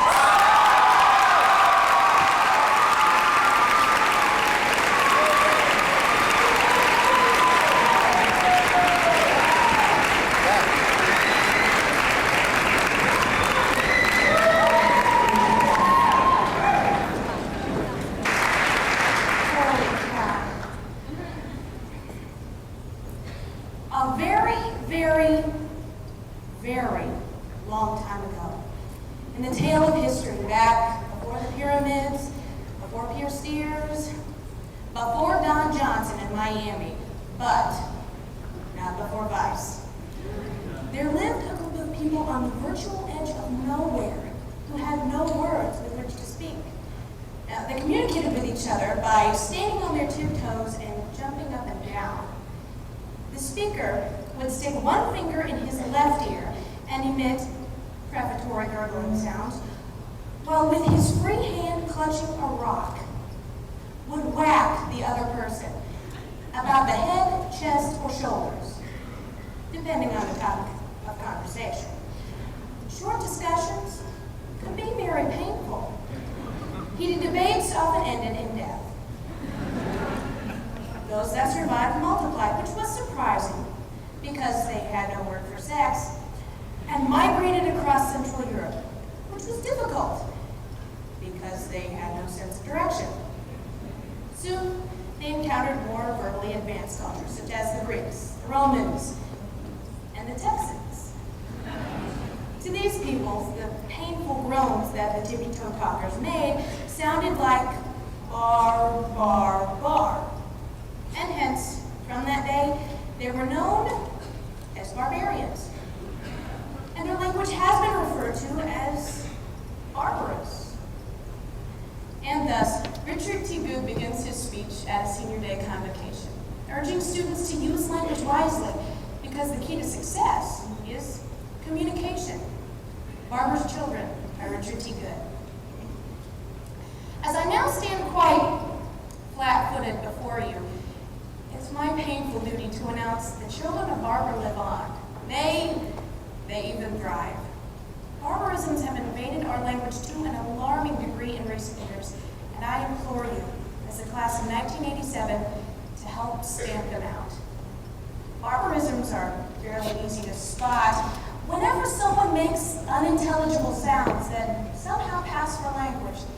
Whenever someone bludgeons you with words that strike with the dull impact of a rock. Whenever someone says something like facilitate maximum potentialization, you're actualizing your creative contingencies, your nostrils should flare, and your hackles should raise. You are in the presence of a child of barber. There are some things that words can't do, like explain why you get one less sock out of the dryer than what you put in it. Nor can they adequately describe the clothing that professional bowlers wear. The thrills of tag team jello wrestling, or the popularity of Sean Penn. Words can't do these things, but they're important in every other way you can think of. And the loss of our language is an important issue because what we think and how we think it are determined by the words we use and how we use them. Barbarisms can seep into your mind and turn it to flubber. It starts perhaps with insensitivity and negligence, such as the college student who had trouble with the word prostrate, meaning to lie flat, face down, when he wrote, "A woman lie prostitute on the floor." Surely there's more than a delicate difference between a fallen woman and one who's merely lost her balance. Also, there's language used as a cloaking device to hide the truth rather than to reveal it. This is language in the service of ignorance. The Pentagon has been expert at this for years. A current 5-star favorite is the word enhance, meaning to raise its value or to improve, like new enhanced vitamin supplement. Now, instead of neutron bombs, we have enhanced radiation weapons. Bombs aren't bombs anymore. Of course, that sounds too explosive. Somebody might get hurt. Bombs are devices or air-to-surface weaponry, and they're not used by the Department of War, but by the Defense Department, and certainly not in invasions or attacks, but in preventive reaction raids. Sounds like an afternoon outing in a Monet painting. We give bombs to freedom fighters and drop them on insurgent guerrillas. And how do we pay for these devices? Oh, certainly not with taxes, but with revenue enhancement, of course. This is barbarism pounding us senseless with a rock and calling it information. And then there's language used to invest a subject with a dignity it does not deserve. This is when a child barber stands on his tiptoes.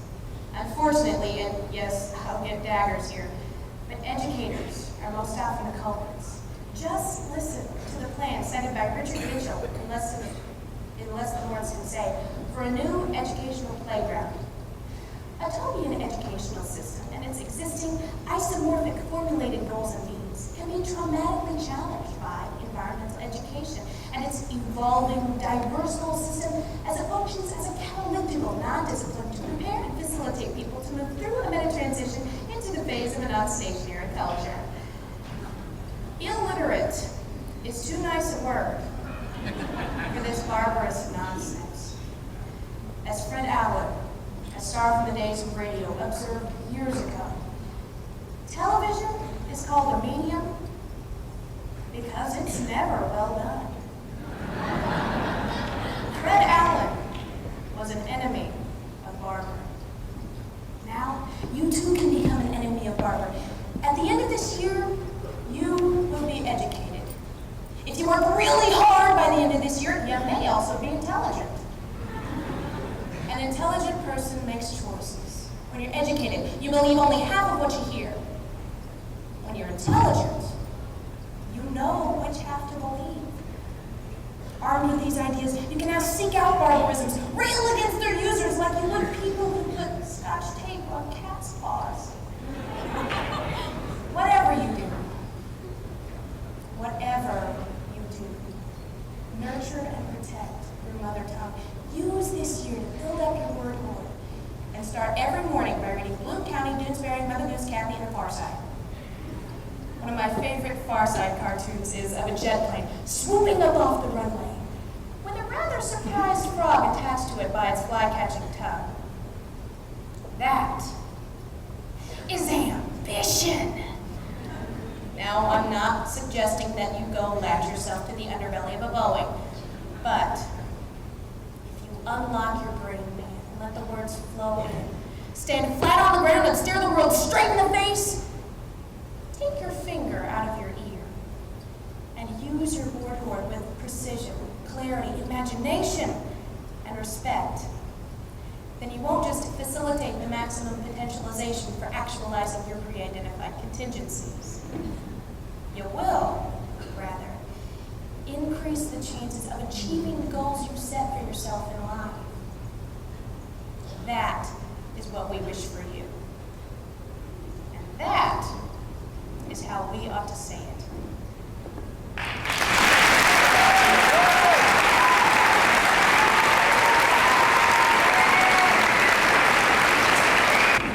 Could we have the timers, room chairpersons, and finalists in prose reading, please?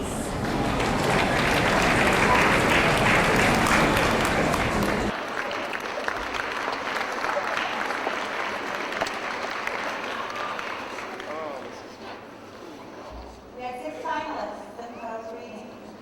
In 6th place, from Downers Grove South, Maggie Kalaki.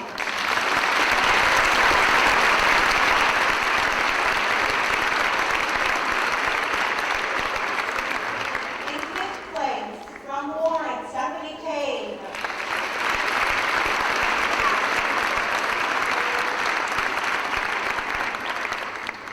In 4th place, from Glenbrook South, Michelle Merritt.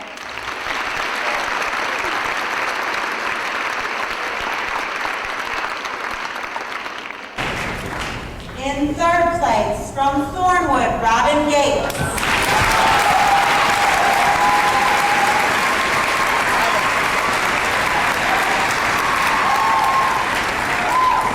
In 2nd place, from Harrisburg, Ben Heil.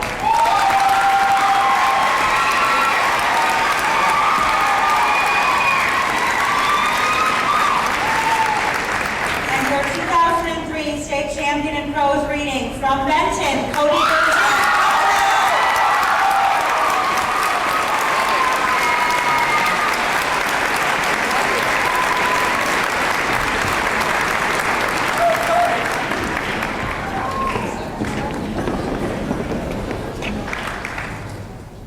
Now, my father's nickname was Shorty.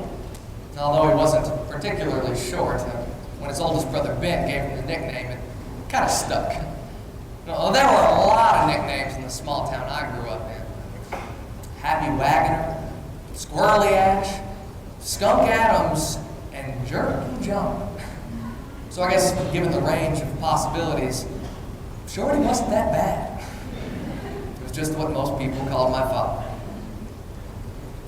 But in my family, we called him Dad. In the years between Truman and JFK, growing up in the rural Midwest was a simple matter. Fathers marched in the Memorial Day parade and taught their children to care for the livestock and the land. Jim May tries to capture the essence of this simple life in his Chicago Emmy Award-winning piece, A Bell for Shorty, by Jim May. My father was 51 years old when I was born. My mother, 42. And they were devout Roman Catholics, and I was a rhythm baby. And my mother always used to say, now all Catholics are preoccupied with 2 things, rhythm and bingo. So when the rhythm didn't work, bingo. I was the bingo. The best thing about being the youngest, though, was the year I had my father all to myself. I was 5 years old, and there was no kindergarten at the one-room school I was going to attend. We went everywhere together. I even went along to work with him in the field. There were times, though, when I couldn't go along with that. Times I had to stay home. Then there was the time I rang the bell. You see, there was this rust, cinnamon-colored bell hanging from the wooden rafters in this shed we called the shanty. And I never heard that bell. One day my father was about to leave for the fields when he turned to me and said, now it's not for fun or foolishness. If there's trouble, you ring that bell. I'll hear it in the field, come in on the tractor. He left for the field. I saw the tractor getting smaller and smaller going down the dirt lane. Finally, it was out of sight.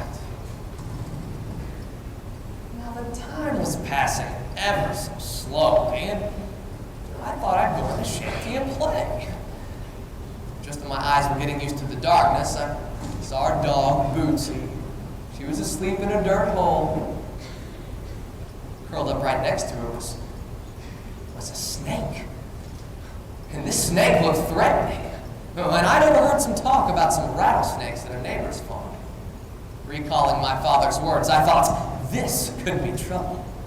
I looked at the snake again. It seemed to have gotten bigger, with a more sinister look on its face. And I thought, this is trouble enough. And I grabbed that old hemp rope and I gave it a heave that lifted my feet off the floor. Within seconds, I saw that tractor coming up the dirt lane, belching smoke everywhere. And I thought, maybe I'm in trouble. Dad pulled up right in front of me on the tractor, getting off saying, well, what's the trouble? There's a snake over there next to Bootsy. He hopped off the tractor, walked over to the shanty, taking big steps. I was running right after him. Turned out to be a garter snake, about 8 inches long, pretty much harmless. He let it go with a big sigh like he was relieved I was okay. Then he got mad. For parents fearful of their children's safety, it's kind of like an emotional seesaw. As soon as they find out you're okay, they want to kill you. Now, I've got a lot of planning to do today, and I can't be running back in here unless it's more trouble than that. That was the last thing he said about the incident. But I never rang that bell again. Following year, on 1st of March, we auctioned off the farm business and moved to town. Dad said it was because of the price of milk, the recession. I just think the work was getting too hard for him. On the day of the sale, he came in my room and woke me early. Want to go feed the heifers? Probably be the last time. We went together. You know, I've always been grateful that I got to work with my father on the last day we were farmers together. One day, not long after, I was in school, and Dad was leading a big stallion across the field. And bolted. I remember him saying he'd have been all right if he'd have just let go. But he didn't. He held on, fought the horse. Gave him a heart attack. He died a short time after. I was 16.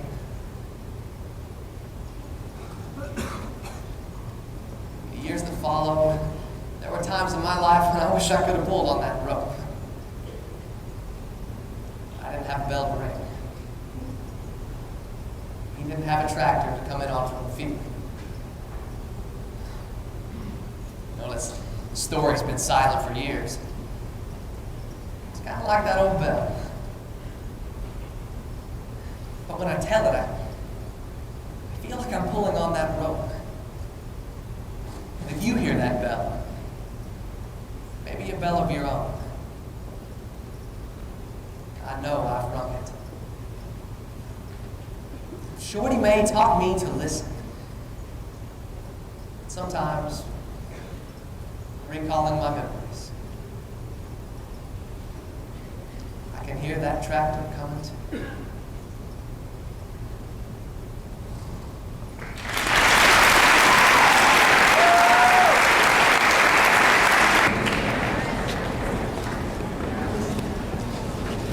We had 7 very affectionate original comedy speakers. In 7th place, from Buffalo Grove, Alex Wade.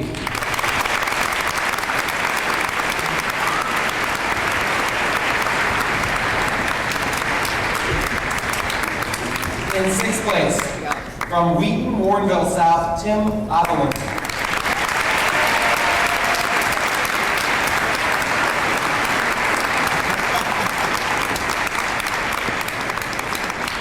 In 5th place, from Naperville Central, Matt Weir.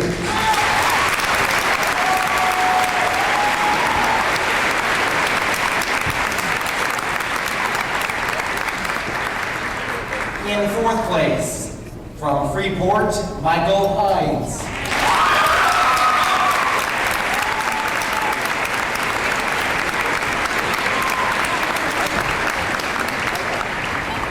In 3rd place, from Glenbrook South, David Primer.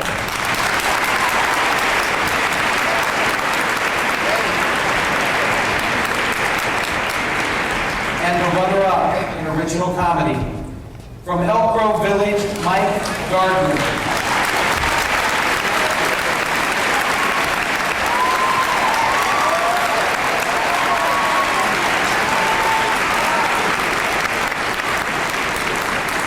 And your 2003 state champion in original comedy from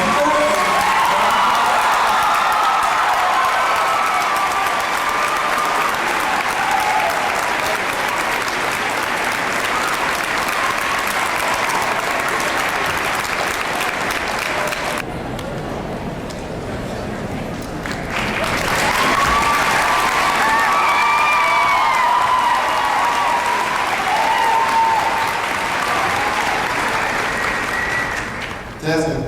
Okay. Before I begin, I would like to dedicate this performance to Zach Clifton.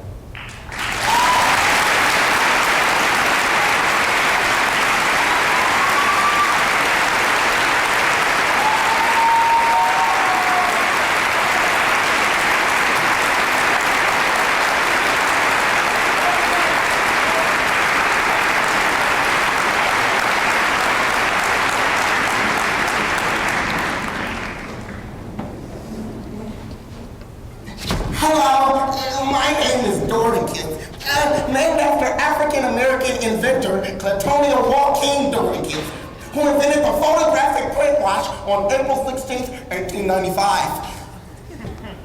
Well, that's the problem. Everyone makes fun of me because of my vast knowledge of African-American history. That's why I come here, the African-American Inventors Museum, to try and find some purpose for my life. Excuse me, sir, are you the new tour guide? Hey, aren't you Bill Clinton? That depends. Are you Janet Reno? No? Okay, I'll trust you this time. But if you have a tape recorder, I swear to God, no! I just want to know why you're working at an African-American Inventors Museum. Oh, that's easy. I needed a job, so you became a tour guide, right? Tour guide. Oh, yes, tour guide. Just let me put this mop down. Wow! Did you say mop? Because I heard a very interesting fact that the mop was invented on June 13th, 1893 by Thomas W. Stewart. Calm it down, Doricus. And come take a walk with me. I'm gonna show you how the mop was really invented. It started all like this. Welcome to my place. If you don't do what I say, you die. If I say jump and you don't, you die. If I sneeze and you don't say bless you, you die. I too want to bless you. Nice try. Get him out of here. Now, do we have any more troublemakers? Woo! This pudding so in the good. Hey, who you supposed to be? Don't you know me? To the fruity, home booty. Wow, baba, you out and about bamboo.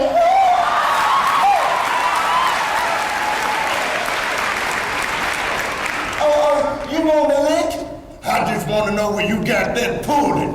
Oh, I got it from this guy. See, the bell cows belong to both. Shut up, Bill. Now, you eating the pudding then. How would you like it in the sink? Get in there. Oh, I am innocent. Oh, I gotta find a way out of here. Good God, Miss Molly. The dog is asleep, and if I use this stick, I can get those keys right above his head. Ooh, break out some money in this house. One more thing. Oh no, I got his toupee. Oh, he's waking up. Hey, what's going on? Oh, nothing, just, mopping around. And that's how the mop was invented. I'm pretty sure that Thomas W. Stewart invented the mop. Look, who has the name tag?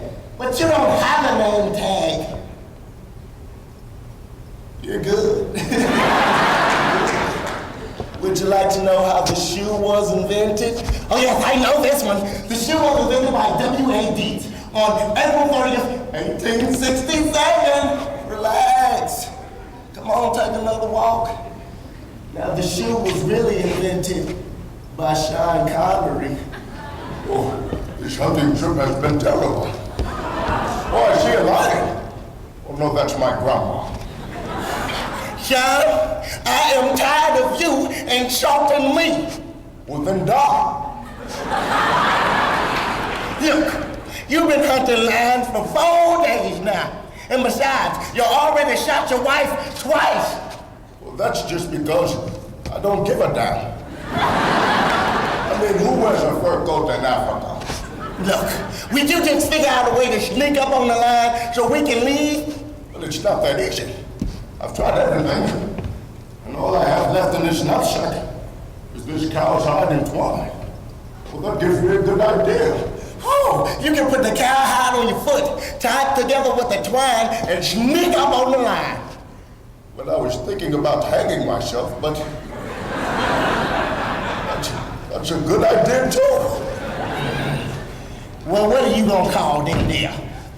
Shoes? Oh, you stupid woman.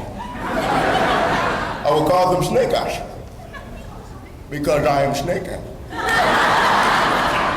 And that's how the shoe was invented. No! The next thing you're gonna tell me is that the fire escape ladder was invented by, James Brown. Hey, that's even better. Come take a walk with me. What do you see? James Brown on a fire escape ladder. Thank you. But Joseph R. Winters, thank you. Now, it all started like this. Listen, I do not care if you are James Brown. You get in that kitchen and you get the cooking. Cook! Look, I don't speak Spanish, so get in there pronto.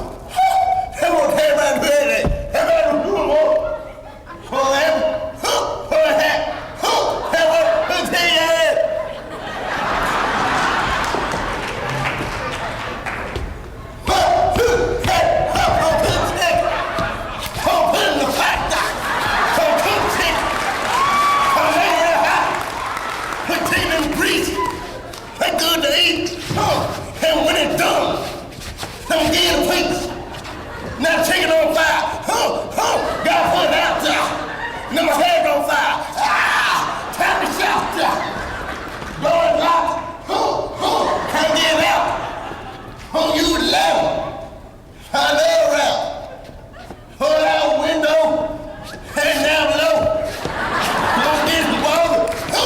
That's how I go. Time out. Hell in that pot. Come on the wing. And the chicken fry. This is the man world.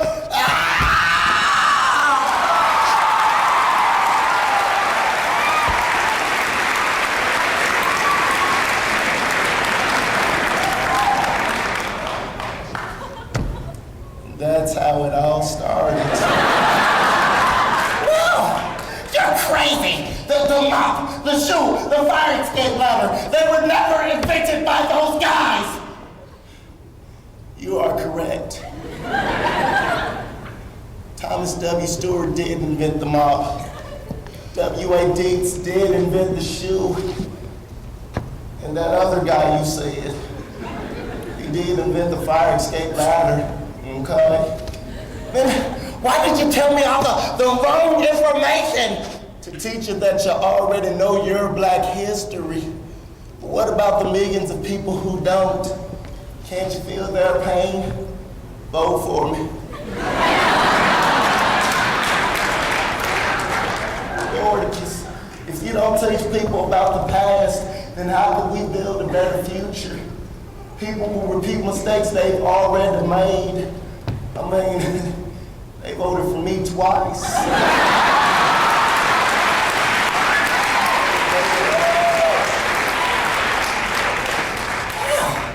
I guess you do have a point. I do have a huge responsibility and a place in this world. But who is that angry man coming toward us? Hey, Janitor B, I thought I fired you 2 weeks ago. Oh, just came to pick up my check, okay? Well, here you go. Now get out. Hey, my check is only $4.15. Well, once you find the man that invented minimum wage, then we'll talk.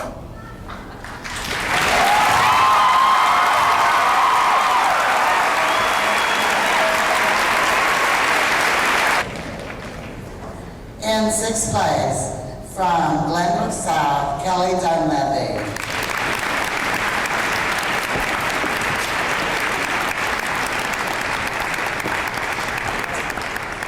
In fifth place, from Sandburg High School, Elizabeth Dam.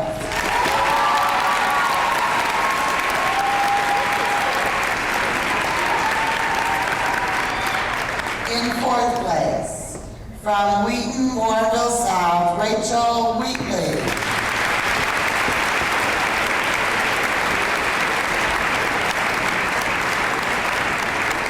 In third place, from Glenbard West, Dan Worthen.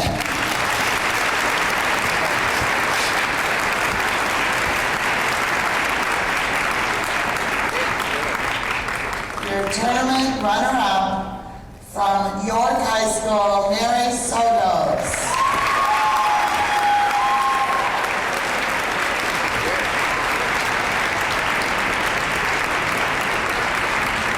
And this year, the 2003 state champion in original oratory from Naperville Central, Shirley.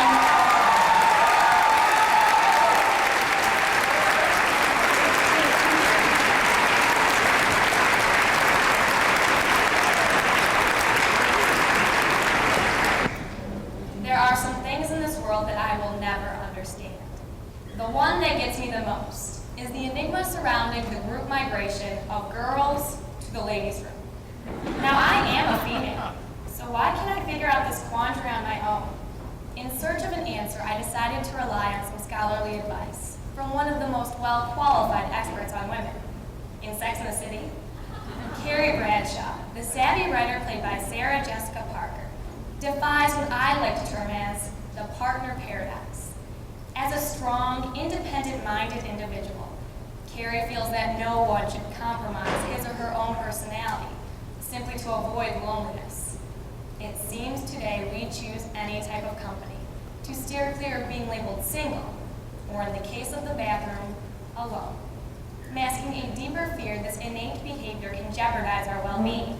Psychologist Dr. Tom Stevens reveals that when we cannot create our happiness and enjoy life on our own, we become less confident and more dependent on others. In other words, we lose our sense of self. We need to redefine how we identify ourselves and discover the luxury of loneliness. Spending quality time alone should not be looked upon as pathetic, but rather this opportunity should be utilized to discover our hidden thoughts, feelings, and ambitions. In order to become more self-assured individuals, we must first understand what causes our fear of loneliness, and then determine the implications of standing alone. From birth, we are programmed to rely on others to help us. When our parents made us share our coveted Cabbage Patch dolls and Ninja Turtle action figures, we learned the art of compromise, without realizing that we shouldn't compromise ourselves. In grade school, we were taught to think that we needed a buddy before we could cross a street or start a new project, ingraining our quest to stay social. As we grew older, TV programming substituted for parental programming. According to the March 2002 Review of General Psychology, adolescents waste a majority of their identities and social competence on TV. Seeing numerous happily married couples and dependent friends, we are inundated with images that promote partnerships. Take, for example, Bert and Ernie, Will and Grace, Morgan and Mindy, and Laverne and Shirley. Would you really know which one was Laverne if she didn't wear that large L on her lapel? Even the music we listen to deters us from embracing our time in solitude. Billy Joel, the piano man, shares a drink called loneliness because it's better than drinking alone.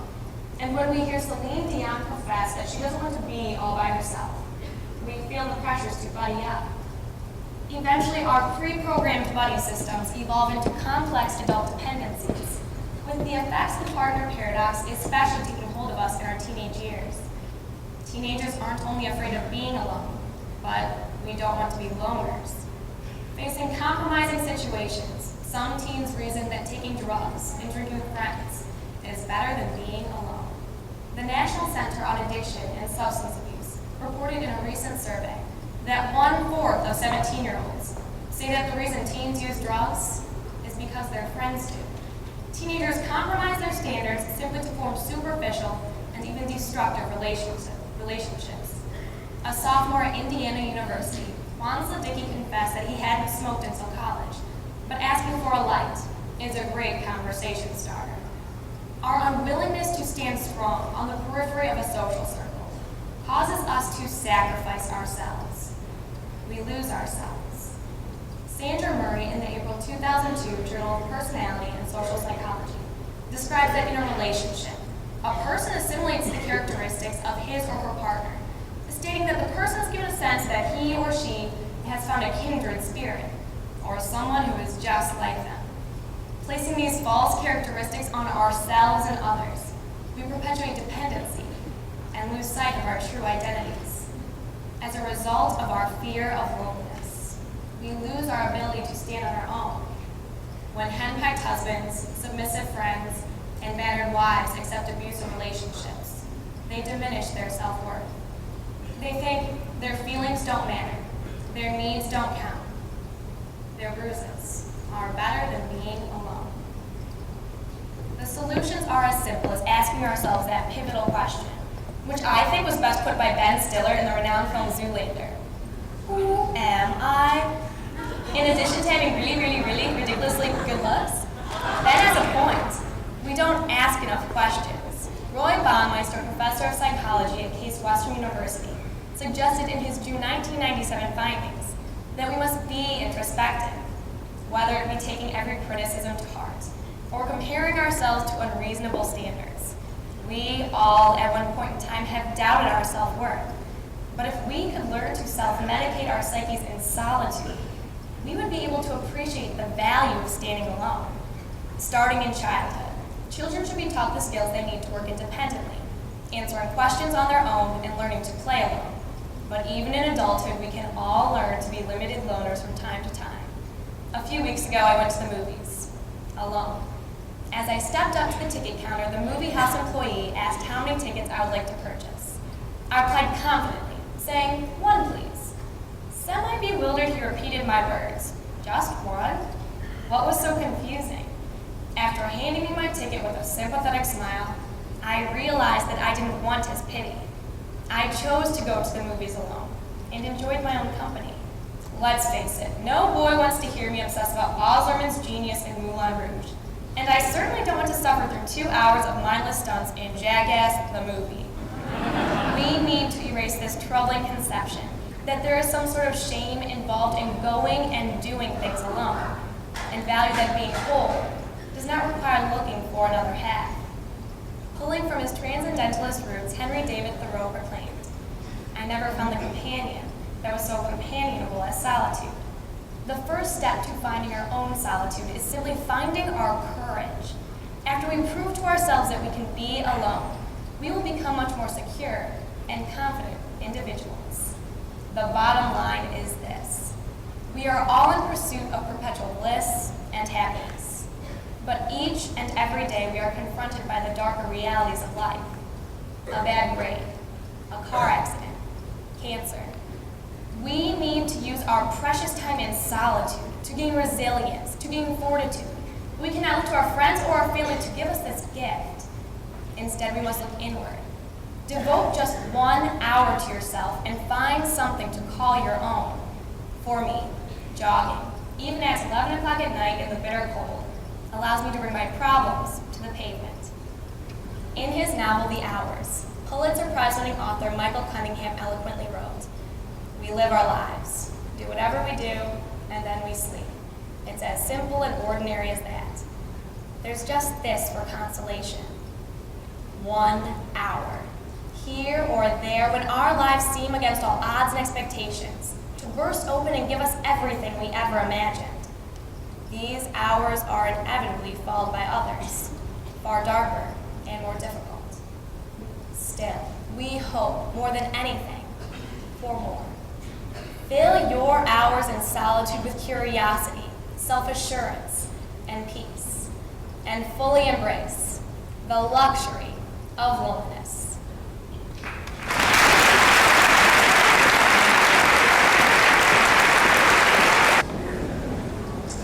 Could I have the room chairman and the timekeepers and the finalists in humorous duet acting, please?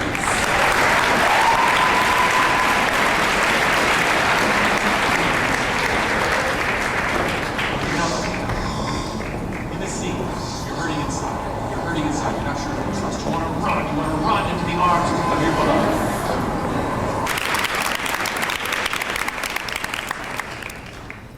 In sixth place, from Glenbrook North, Natalie Bocamini and Evan Bregman.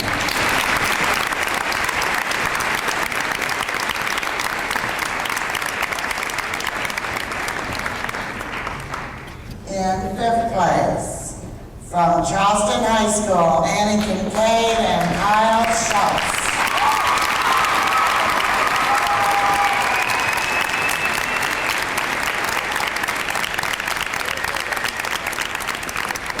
In fourth place, from Wheaton Warrenville South, Drew Longo and Caitlin Mangan.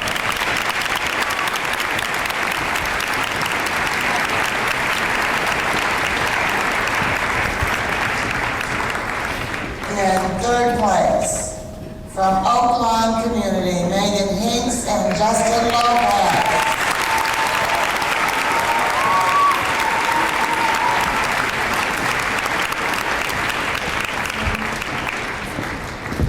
In second place, this year's runner-up from Glenbrook South, Nina Belton and Will Cole.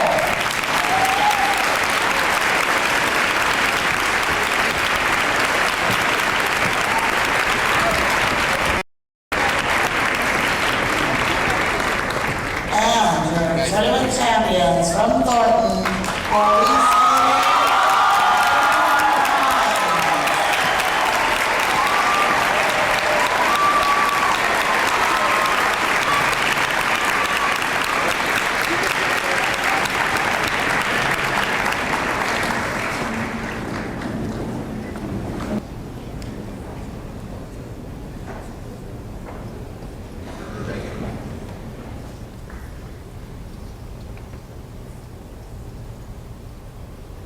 She is impossible. Totally impossible. I can't stand her from the house. I'm losing my hair on Thursday. I'm getting constipated. And it's all her fault. See what I mean? She shaves her legs with my razor. My razor, the one I use on my face. No, he shaves his face with my razor. My razor. The one I use on my legs. It's unsanitary. She leaves her dirty underwear all over the house. Well, he clips his toenails in my living room. Well, she eats bonbons in the bed. Occam, occam, occam, occam, occam. And she won't share. That's because you're getting fat. I'm getting fat? Well, I'm glad you finally agree. Do you see? Have you ever done something That you totally regret. Excuse me. Oh, go ahead. Thank you. As I was saying, have you ever done something that you totally regret? I just said that. Oh, I wish I never met you. I wish you were dead. Well, your breath is killing me. But who's gonna help us? The marriage counselor? By Joe Ulett. Do you see? Look, why don't we start one at a time? And I'll go first. You see? No, I want to. Me? Me. Me? Me. Me? Me! Fine. You go first. Oh, not now. You're only doing this to try and make me look bad. When you don't need any help. Do you see the way she twists things? I didn't twist anything. I can't help it that you're not as smart as I am. Oh, I am. I am. It's just that you're cold-hearted and I'm sensitive. No. You mean stupid. No, I mean sensitive. No, you mean sensitive. No, I mean stupid. You're the sensitive one and I'm the stupid one. Thank you. Oh, you just go first. Fine. She always gets what she wants. You just told me to go first. You made me. How? How what? How? Oh, now she's pretending she can't speak English. This is costing us $200 an hour. I'll go first. You see, we've never been to a marriage counselor before. But we've decided to try. We've tried everything. We really have. Role playing. Self-help books. Self-help videos. Self-help seminars. Acupuncture. Talking to friends. Hypnosis. Psychic. Prostitutes. Did I say prostitutes? Protestants. We were talking to Protestants. Relatives. Going to Catholics. Clergymen. Going to the houses of Jehovah's Witnesses. My doctor. The garbage men. Lawyers. Have you been to a lawyer? Well, I don't know. Have you been to a prostitute? Don't be silly. I mean, what would I go to a prostitute for? I mean, I know what I'd go to a prostitute for, but I haven't been to a prostitute. I've seen pictures. Oh, that's great. Have you been to a lawyer? Yes. Damn. Can we just get on with this and start at the beginning?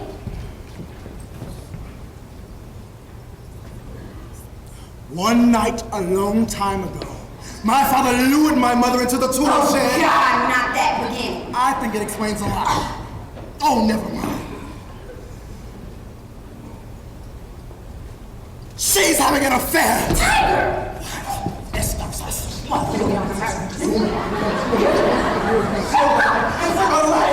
Not having an affair. I'm not having an affair. That's what she says. Well, let me tell you, quiet woman. It's my turn to talk.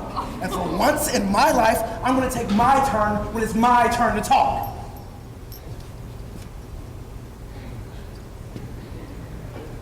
I forgot what I was going to say. Oh, now I remember. Let me ask you. How many times a week does UPS come to your house? Once, maybe twice. They come to my house every day. Every day when I'm at work and she's at home in her bathrobe 5 days a week. I order a lot of books. Books. She's sleeping with every UPS man in the country. I mean, they're probably fighting over who gets to come to my house. There are people out there dying because the medicines they need are sitting in my driveway getting cold. I tell you, the whole UPS company's gonna fold. And this whole country's gonna fall apart all because she likes men in ugly uniforms. May I speak, please? It's true. I have thought about other men. I think that's normal. I've never thought about other men. Well, I wouldn't be thinking about other men if you loved me. Honey, I did love you. You never wanted me, only my sister. Okay, I was more attracted to her sister. I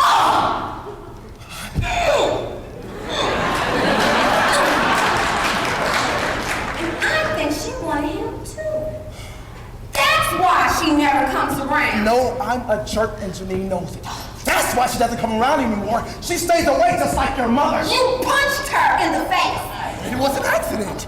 She hit me first. She was wiping a bug off your face. How was I supposed to know that? She never visits me. That's because she can't get into our driveway because it's filled with UPS. You just wanted to make you just want UPS so private. You just married me out of guilt. No. I married you because I'm stupid. Let's do it. Dad, make her stop. Oh, I wish I'd never meant you. Not as much as I do.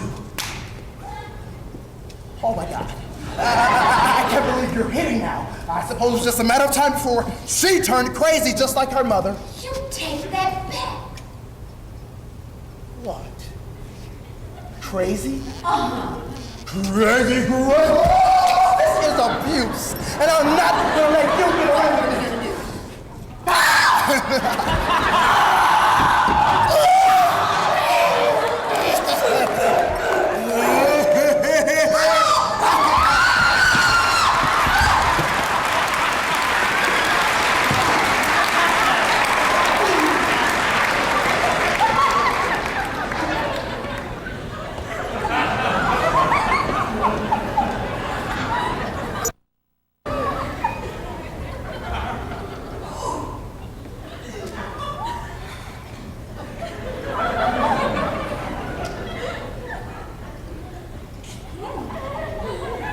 You know what? I feel kind of good. Me too. Help me get in contact with a lot of hostility. This is the first thing we've done together in a long time. But I think we made a mistake. I think you're right. Honey, I owe you a great big apology. I mean, I don't know where I got the idea that you were having an affair. And how about you? How about? An affair? No, I'm not having an affair, and no, I don't want an affair, and no, I'm not seeing a prostitute. Scout's honor. I don't know why we didn't do this a long time ago. Honey, let's go on a second honeymoon. That's a great idea. We can rekindle that old campfire. We can go to Venice. Or Disneyland. Or Belgium. Or Disneyland. Or to the south of France. Or to the south of Disneyland. I want to go overseas. Go ahead. I want to see Mickey, Minnie, and Donald. Look, honey, we can go to the south of wherever, as long as it doesn't cost too much. I think there's a Disneyland in France. Really? Could we go? I mean, if we went to that south of France place, could we go to Disneyland? Sure. Yes, we can do anything. I'll wear your underwear and you can wear mine. We're gonna make it. You're a great counselor. How can we ever repay you? We can bring them along. Bad idea. Yeah. He's a professional, darling. He does this every day. I know. So you're paying him, right?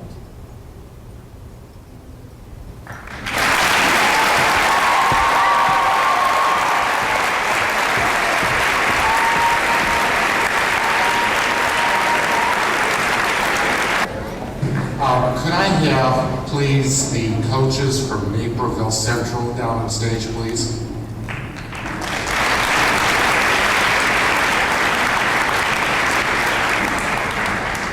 We want to take this time to recognize your two students who were in a tragic accident 2 weeks ago.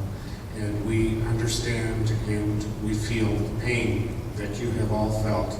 And we also understand and recognize the triumph that your team has made by continuing on in their memory. We would like to take this opportunity to recognize Zach Clifton and Risha Bala by presenting them with commemorative medals for you to keep in their honor.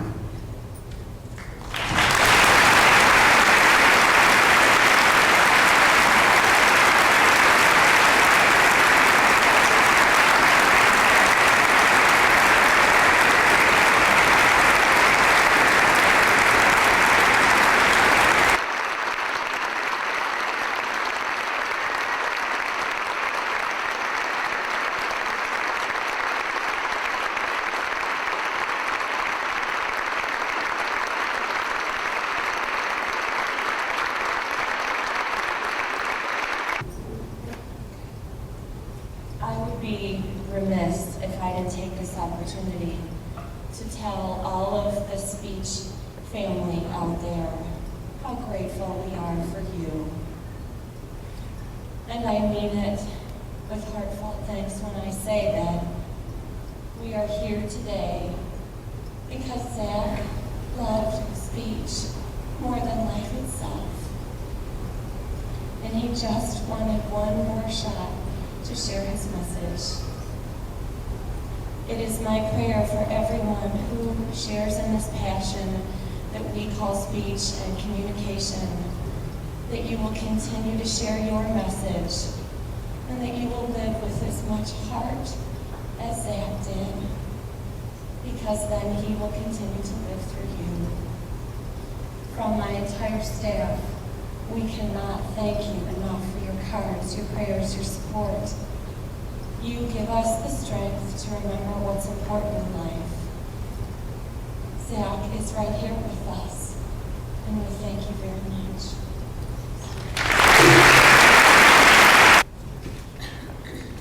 I would like to thank all of you for coming here and sharing with us. Your packets will be distributed out of room 104 when we're finished with team awards, and your pictures are also ready. We have trophies and medals for the top 3 teams, but I would like to read the top 5. There was a tie for 5th place with 15 points between Thornwood and Oak Lawn Community.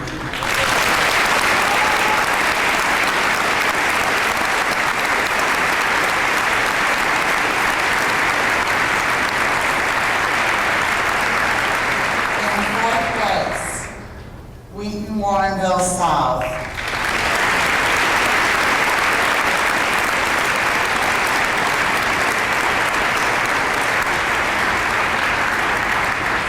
In 3rd place, with 18 points, Thornton.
Get right in the middle, sir. Sir, get right in the middle. Guys, the other row.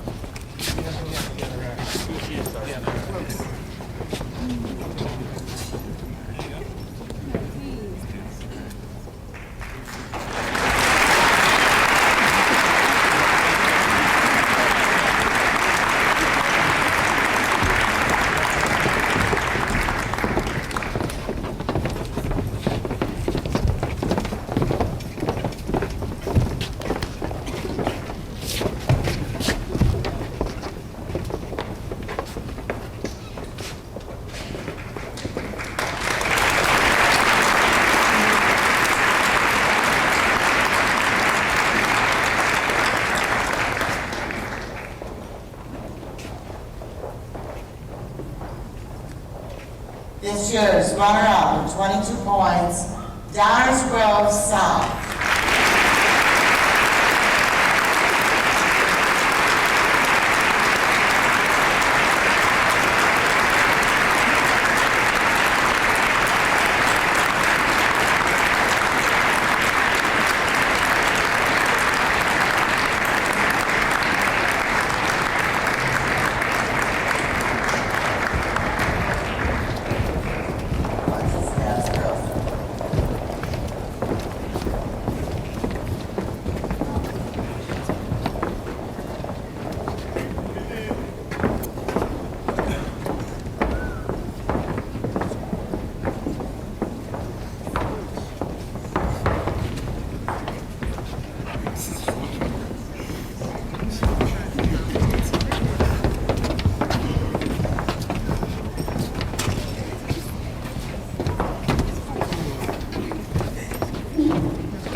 2003 state champion with 27 points, Glenbrook South High School.